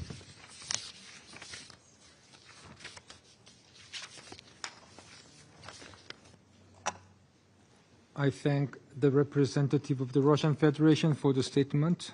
I now give the floor to His Excellency Mr. Petro Pavel, President of the Czech Republic. Thank you, Mr. President. Excellencies, it is an honor to address again the Security Council, and I thank the Korean Presidency for this opportunity. The Czech Republic is proud to be among the founding nations of this esteemed organization and remains fully committed to upholding the Charter and the rules-based international order. For more than 11 years, these principles have been under direct assault by Russia's ongoing aggression against Ukraine, which continues to suffer daily attacks against civilians, infrastructure, and even foreign diplomatic mission. Russia, for everyone to see, does not seek a peace. Let me state it loud and clear that Russia continues to violate basic principles of the UN Charter, territorial integrity and national sovereignty through its naked attempt to land grab and expansion of sphere of influence. The recent land swap proposals and continued military escalation highlight its disregard for peace and international law. While Russia pretends readiness for dialogue and negotiating process, it systematically breaches the very basic principles of peaceful coexistence among the nations and continues to play for time. And it will continue to do so for as long as the international community allows it. We condemn in the strongest terms possible the recent incursion of Russian drones into Polish airspace. And it was not an isolated incident. It forms part of Russia's deliberate strategy to intimidate its neighbors and test the limits of international law. Czechia stands in full solidarity with Poland, Estonia or Romania and commends their swift and decisive defensive response in the face of this blatant act of aggression. After many years of war, Ukrainians are the ones who want peace in their country the most. Therefore, Ukraine must be a key actor at the peace talks. Any peace agreement must be based on international law, including the UN Charter, and be subject to Ukraine's consent. The aggressor must not be rewarded for unlawful use of force. Accountability and full reparations for the damage caused are essential for a just and lasting peace. Ladies and gentlemen, there can be no doubt Russia's aggressive behavior cannot be appeased. It must be faced with strength and a resolute global response. We call on all members of the international community, and in particular on China, to assume their responsibility and stop enabling this divisive war of aggression, which risks escalating further and undermining global peace. Thank you for your attention. Thank His Excellency Mr. Pavel for the statement. I now give the floor to His Excellency Mr. Peter Pellegrini, President of the Slovak Republic. Mr. President, dear colleagues, ladies and gentlemen, first I want to thank the Republic of Korea for putting Ukraine on the agenda of this week's Security Council meeting. As a neighboring country, Slovakia is very concerned about the situation in Ukraine. Even though Slovakia and Republic of Korea are geographically distant, we both recognize the wide-ranging effects of this war. Its consequences extend beyond Ukraine and affect global peace, security and justice. 80 years ago, the UN Charter was created to prevent anyone from imposing their will on their sovereign neighbors or taking territory by force. We must stand firmly against such actions. We have given the Security Council the important responsibility to maintain peace and security and to uphold the Charter. Yet, the war in Ukraine has been ongoing for over 1,300 days. This is not just a European issue. It concerns us all. For a long time, we believed that meetings like this would not be necessary. We must consistently defend the UN Charter to ensure that such behavior does not happen again in the future, anywhere in the world. It is our duty to do everything we can to end this conflict. Ladies and gentlemen, as a country with a war right at our border, Slovakia sees the heavy toll it takes, civilian casualties, destruction of infrastructure, and violations of humanitarian law. This war has serious implications for my region and European security. Despite direct talks between President Trump and President Putin in Alaska, there has been no ceasefire or peace agreement. Although there were hopes for diplomatic talks and negotiations, the war continues. Russia refuses to stop fighting, forcing Ukraine to defend itself, its people, and its borders. Recently, there have been troubling incidents involving our allies. Just 2 weeks ago, Russian drones violated the airspace of Poland, our neighbor and ally. I want to express my strong support and solidarity with Poland, as well as with Estonia and Romania. An open door to negotiations should not be seen as a weakness or a call for more violence. It is not surprising that measures are being taken in response to threats to our shared security. Slovakia has consistently called for a quick and peaceful resolution to the war in Ukraine, including direct talks with Ukraine, the country most affected. We are ready to help and support guarantees for a lasting peace that aligns with the UN Charter and resolutions. President Trump has tried to step up and to move from discussions to actions, and he is still trying. The whole international community should continue to pursue peace resolutions to the war in 3 points.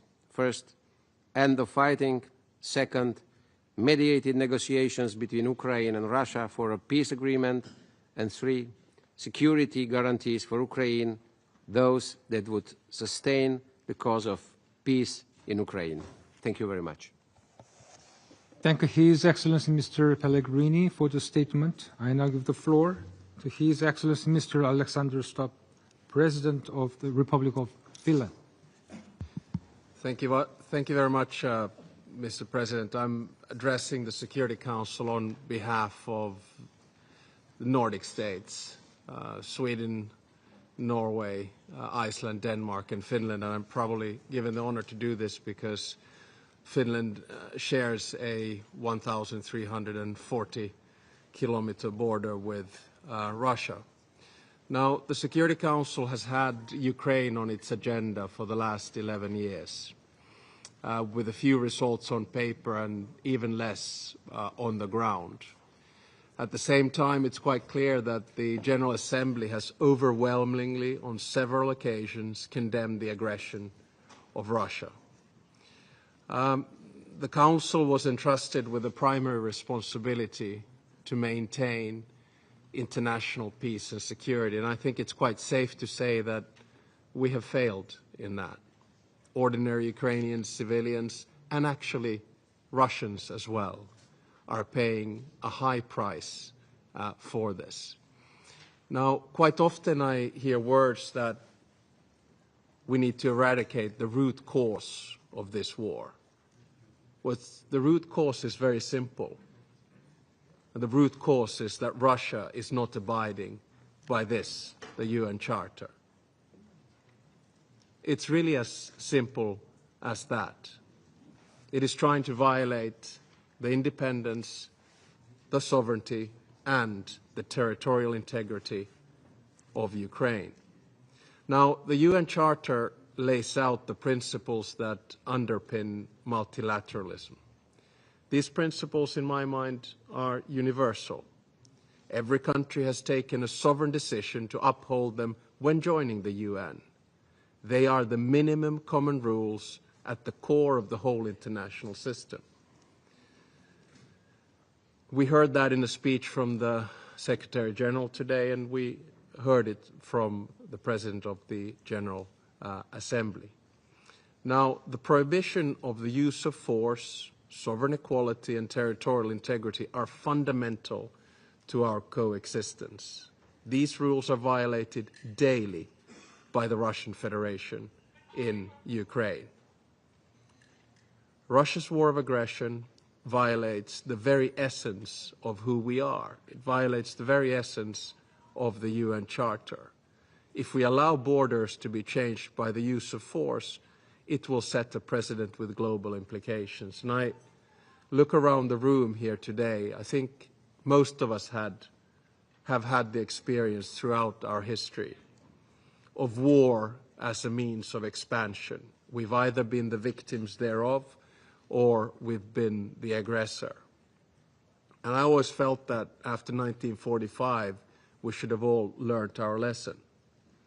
And many of us probably believed that after 1989, that lesson had been learned and we'd be moving towards some kind of eternal peace. But the truth is that when we don't nurture the international institutions that are the foundations of the peace, like the United Nations, we fail. I think a just peace is in our shared interests, and the solution is quite simple. It's in two phases. The first phase is a ceasefire. Ukraine has accepted it. The United States has proposed it. Europe supports it, but there's only one country that doesn't want a ceasefire, and that is Russia. And the second phase is very simple. You go into peace negotiations.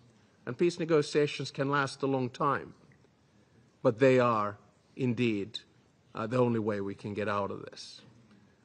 It's in our interest to ensure that the peace is sustainable and without a relapse.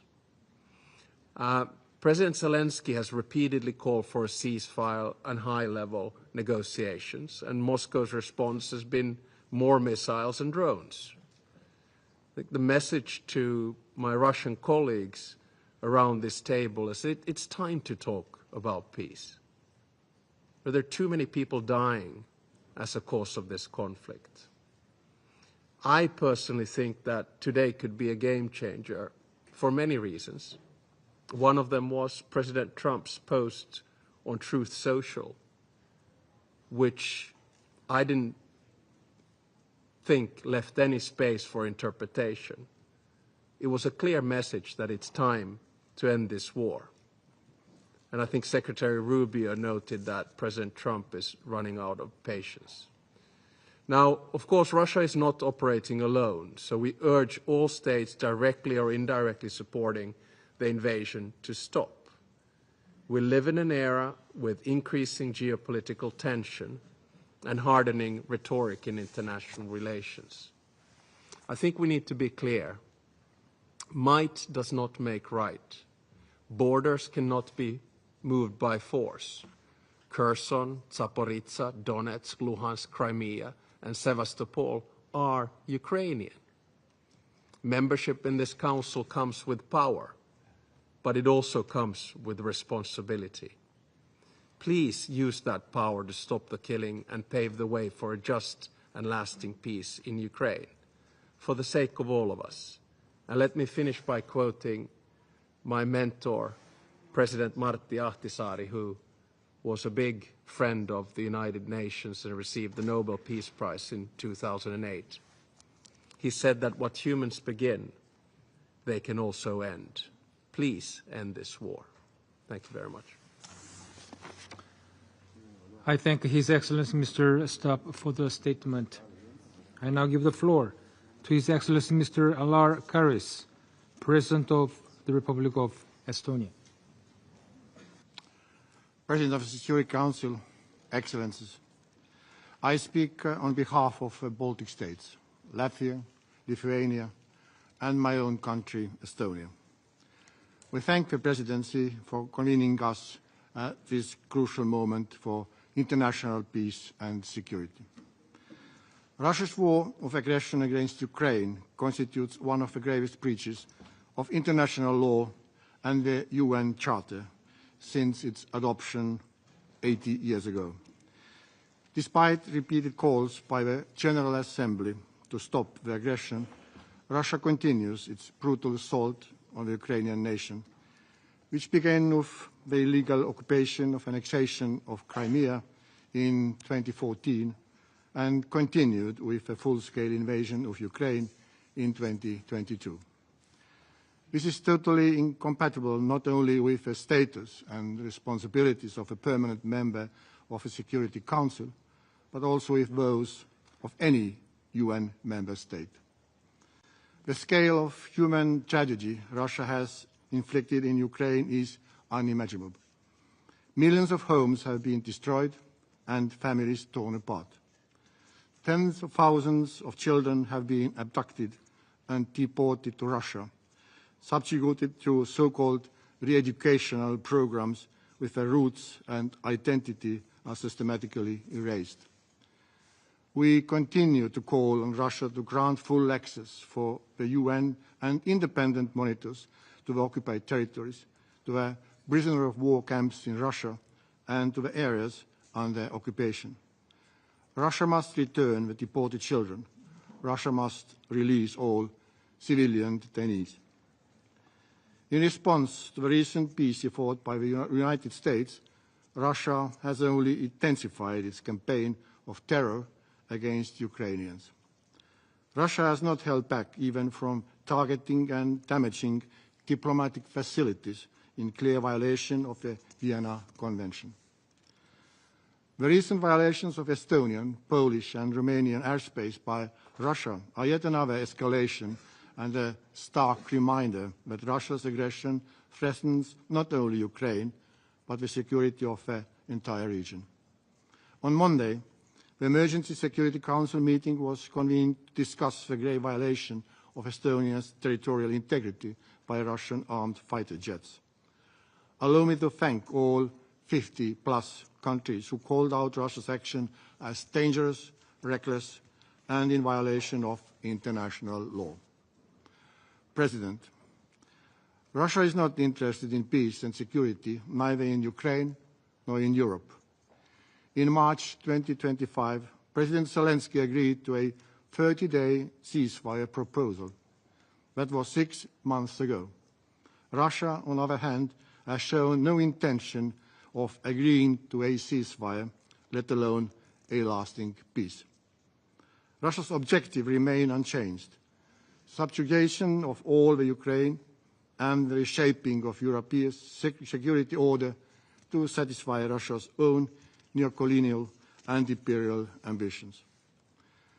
The only viable way forward towards a ceasefire and ultimately towards lasting peace in Ukraine is to collectively increase international pressure to force Russia to just and lasting peace in Ukraine.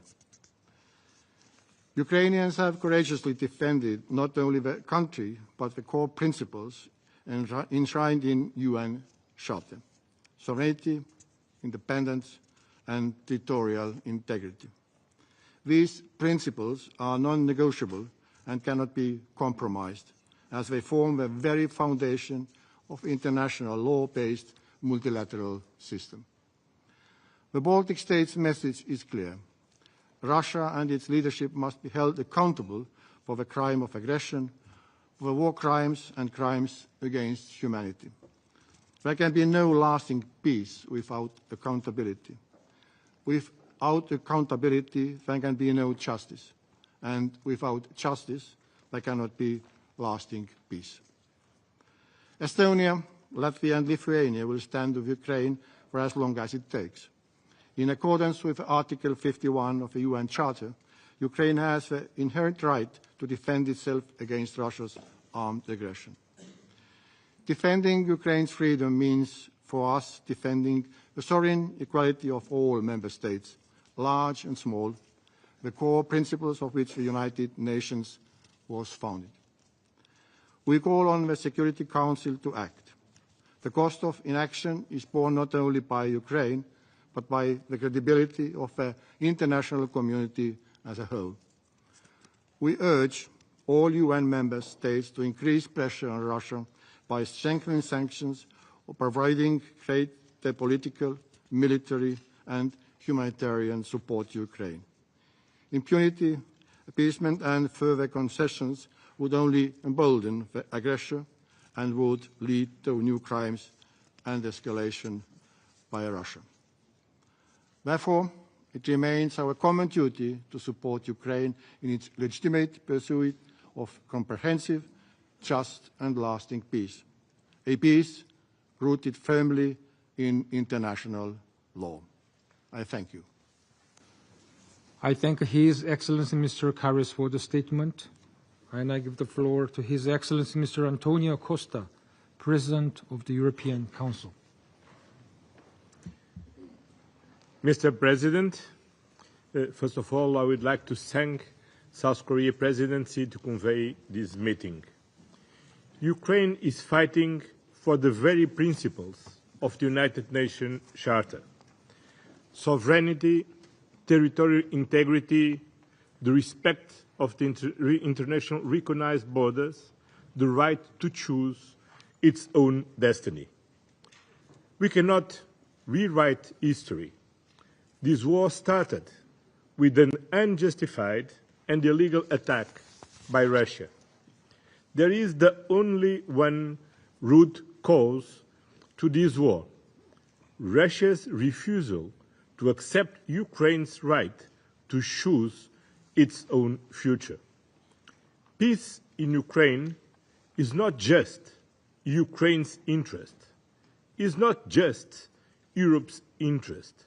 It is the interest of the global community.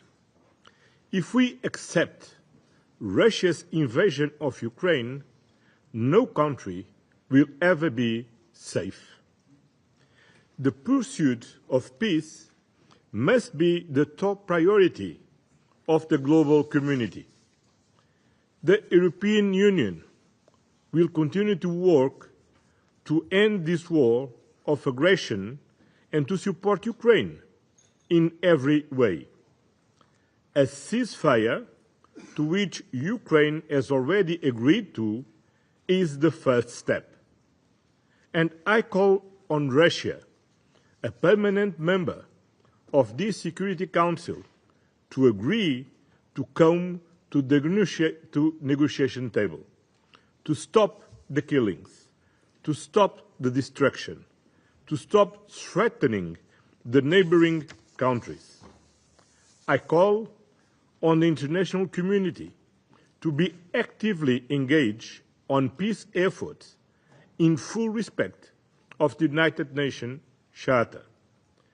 The European Union supports President Trump's efforts for peace, and I would like to see China, also a permanent member of the Security Council, contribute towards a just and lasting peace in Ukraine. Ladies and gentlemen, to achieve an end to the aggression, the European Union will continue to apply pressure on Russia through sanctions. To ensure a lasting peace, the European Union, in the context of the coalition of the willing, is ready to contribute with concrete security guarantees to Ukraine and to fulfill the aspirations of Ukraine people. We will continue to support Ukraine on its path to full membership in the European Union. Mr. President, the time for peace, it's now, and it is now time for Russia to stop this aggression. Thank you. I thank His Excellency Mr. Costa for the statement. I now give the floor to His Excellency Mr. Pedro Sanchez Perez Castellón, President of the Government of Spain. Excelencias, distinguidos colegas, señoras y señores, agradezco a la presidencia coreana haber convocado esta sesión sobre Ucrania, porque una de las prioridades del Consejo de Seguridad tiene que ser que la paz llegue a Ucrania de una vez por todas. Y lamentablemente, tras 3 años y medio de conflicto, seguimos atrapados en la misma encrucijada, sin avances significativos hacia una solución duradera. Ya se ha dicho en reiteradas ocasiones, pero creo que es importante no olvidarlo, la agresión rusa contra Ucrania constituye una violación inaceptable del derecho internacional y de los valores compartidos por el conjunto de la comunidad internacional. Esta agresión es especialmente alarmante porque ha sido perpetrada por un miembro permanente de esta sala, del Consejo de Seguridad de Naciones Unidas, el órgano encargado, supuestamente, de velar por la paz y por la estabilidad global. Si permitimos que la fuerza y la coacción sustituyan al diálogo y al respeto mutuo entre naciones, estaremos sentando un peligroso precedente que pondrá en riesgo la estabilidad de las fronteras y también del orden internacional, especialmente en Europa, pero también en otras regiones del mundo. Permítame subrayar con la mayor claridad que cualquier acuerdo de paz que se alcance debe estar firmemente anclado en el respeto al derecho internacional y a la Carta de Naciones Unidas. Por tanto, no se pueden aceptar soluciones que impliquen la legitimación de la violencia o la alteración por la fuerza de las fronteras reconocidas internacionalmente. Si renunciamos a estos principios, no solo estaremos traicionando la confianza de los pueblos que representamos, sino que estaremos abriendo la puerta a nuevas crisis y a conflictos en el futuro. En el caso de mi país, de España, desde el primer día hemos sido una firme defensora de la libertad y la seguridad de Ucrania. Formamos parte de la coalición de voluntarios, hemos enviado miles de millones de euros a Kiev en ayuda militar, también humanitaria. Hemos entrenado a más de 8.000 soldados ucranianos y hemos acogido a más de 240.000 desplazados ucranianos en nuestro país. Y Ucrania ha demostrado además, miembros del Consejo de Seguridad, en reiteradas ocasiones su disposición a comprometerse con un alto el fuego y a buscar una solución negociada a esta guerra. Sin embargo, la respuesta del presidente de la Federación Rusa, de Putin, ha sido una y otra vez la escalada de la violencia, el lanzamiento de nuevos ataques, ignorando el llamamiento de la comunidad internacional y agravando el sufrimiento de una población, la población civil, inocente. Los recientes bombardeos dirigidos deliberadamente contra la población civil en Ucrania, las infraestructuras esenciales como hospitales, escuelas, redes eléctricas, redes de suministro de agua, son una prueba clara de que Rusia no tiene en este momento voluntad alguna de llegar a la paz con Ucrania. Las violaciones del espacio aéreo europeo de estos últimos días son absolutamente inaceptables y la comunidad internacional debe actuar con determinación y con unidad, utilizando todos los instrumentos políticos que tenemos a nuestro alcance, los diplomáticos, los humanitarios, para poner fin a esta tragedia y sentar las bases de una solución sostenible. Durante esta semana de alto nivel, reafirmemos juntos nuestro compromiso con la paz, con la justicia y el respeto al derecho internacional, porque no podemos permitir que la indiferencia o el cansancio nos paralicen. Debemos recordar que la defensa de la legalidad internacional, de los derechos humanos, repito, de los derechos humanos, es una responsabilidad compartida y que solo a través de la solidaridad y la cooperación podremos garantizar un futuro seguro y digno a las generaciones venideras. Muchas gracias. I thank His Excellency Mr. Sánchez Pérez Castejón for the statement. I now give the floor to His Excellency Mr. Rick Frieden, Prime Minister of the Grand Duchy of Luxembourg. Thank you, Mr. President. I have the honor to speak on behalf of the Benelux countries, Belgium, the Kingdom of the Netherlands, and my own country, Luxembourg. I thank the colleagues, Prime Ministers of Belgium and the Netherlands, to be here with me to underline the importance we as Benelux countries attach to the peace and security in Ukraine. For over 3 years now, we and the overwhelming majority of United Nations member states have been calling on Russia to end its illegal war of aggression against Ukraine. Russia must stop this war immediately, as already stated forcefully also by the International Court of Justice in March 2022. In this war, Russia is the aggressor, and Ukraine has a legitimate right to defend itself in line with Article 51 of our UN Charter. Last February, this Council adopted a resolution imploring a swift end to the conflict and urging a lasting peace between Ukraine and Russia. As a permanent member of this Council, Russia has a special responsibility to uphold the UN Charter, international law, and global stability. In reality, Russia is challenging the very principles of the United Nations.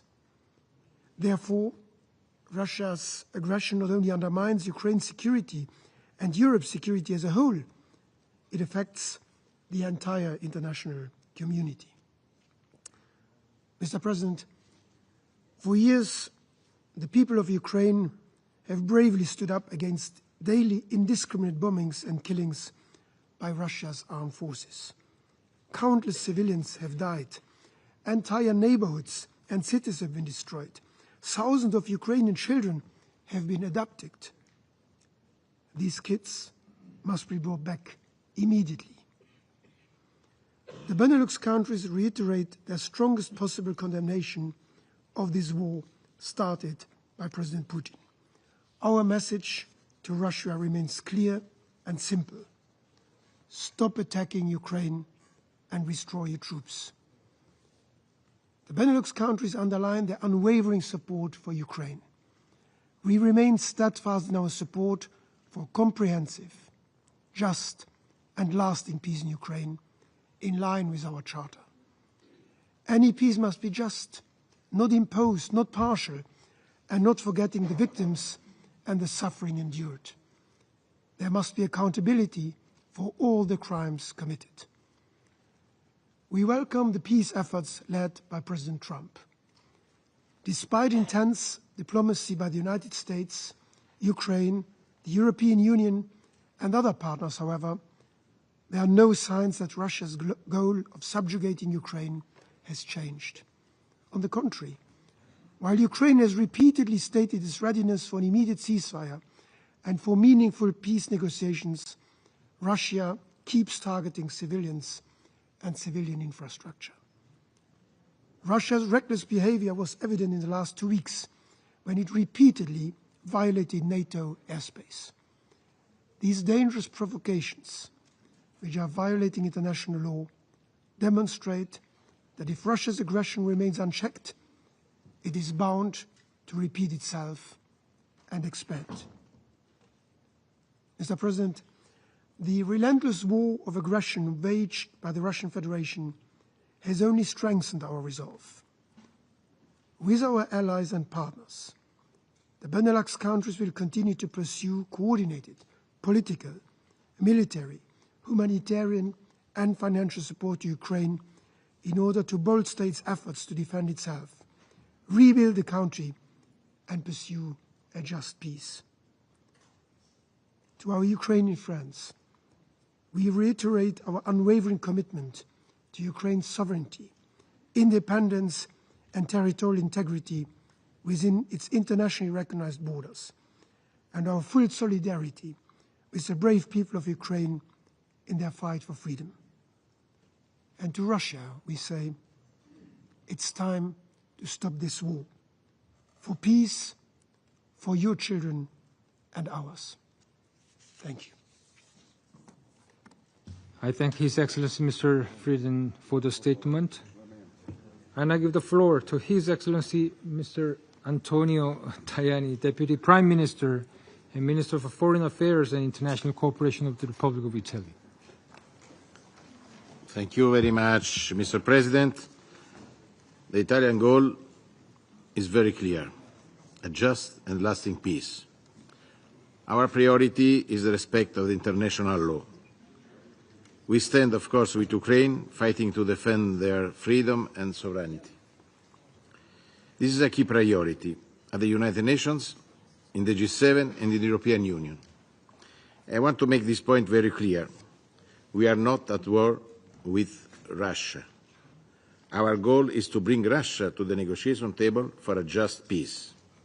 We are fully convinced that a path to peace is still possible. Like Pope Leo said, we cannot abandon the hope for peace. We fully support the efforts of President Trump to reach a negotiated and fair solution to the conflict. To this end, we urge Russia to increase its attack and follow up on the summit in Alaska. It is time to start direct negotiation with Ukraine. Italy strongly supports this political process. We all need to support it. This is the key to end this conflict. Je souhaite maintenant m'adresser directement à mes collègues des pays partenaires. Il est temps d'unir nos efforts en vue d'une paix juste. Vous trouvez toujours une oreille attentive à Rome. En même temps, nous espérons que la Russie pourra bientôt envoyer des signes concrets de coopération. Dans ce contexte, les récentes violations de l'espace aérien polonais, roumain et estonien sont inacceptables. Ce sont de mauvais signaux, mais nous devons éviter l'escalade. Nous restons préoccupés par la sécurité de la centrale nucléaire de Zaporijia. Nous devons continuer à soutenir les efforts du directeur général de l'AIEA, M. Grossi. Toute solution durable au conflit doit inclure de solides garanties de sécurité pour l'Ukraine. Il est également essentiel qu'aucune décision concernant l'Ukraine ne soit prise sans l'Ukraine. L'avenir de l'Ukraine è dall'Unione Europea. Italia está en primera línea en la reconstrucción de Ucrania. La Conferencia para la Recuperación de Ucrania que organizamos en Roma en julio recaudó más de 10.000 millones de euros. Desde Roma enviamos un mensaje al mundo. Creemos en el futuro de Ucrania, todos juntos. Seguiremos prestando especial atención al patrimonio cultural de Ucrania. Un ejemplo, Italia contribuirá a reconstruir los monumentos emblemáticos de Odessa. Lo haremos poniendo a disposición nuestras mejores excelencias. También debemos poner en el centro la dimensión humanitaria de la guerra. Este es un mensaje muy fuerte que me reafirmó personalmente el Papa León en un encuentro oficial hace pocas semanas. La paz significa también justicia. Debemos garantizar la rendición de cuentas de los responsables de los crímenes y la plena reparación para las víctimas. Debemos proteger a los niños ucranianos que deben volver a sus familias y a su patria sin más demoras. La liberación de los prisioneros de guerra, junto con el regreso de los niños ucranianos, son prioridades cruciales. Nosotros trabajamos con vosotros. Italia puede hacer todo lo que puede. Defendemos la soberanía de Ucrania y trabajamos por la paz. Trabajamos por un encuentro Ucrania y Rusia para concluir este encuentro con una paz durable. Gracias. His Excellency Mr. Tajani for the statement. There are no more names inscribed on the list of speakers. The meeting is adjourned.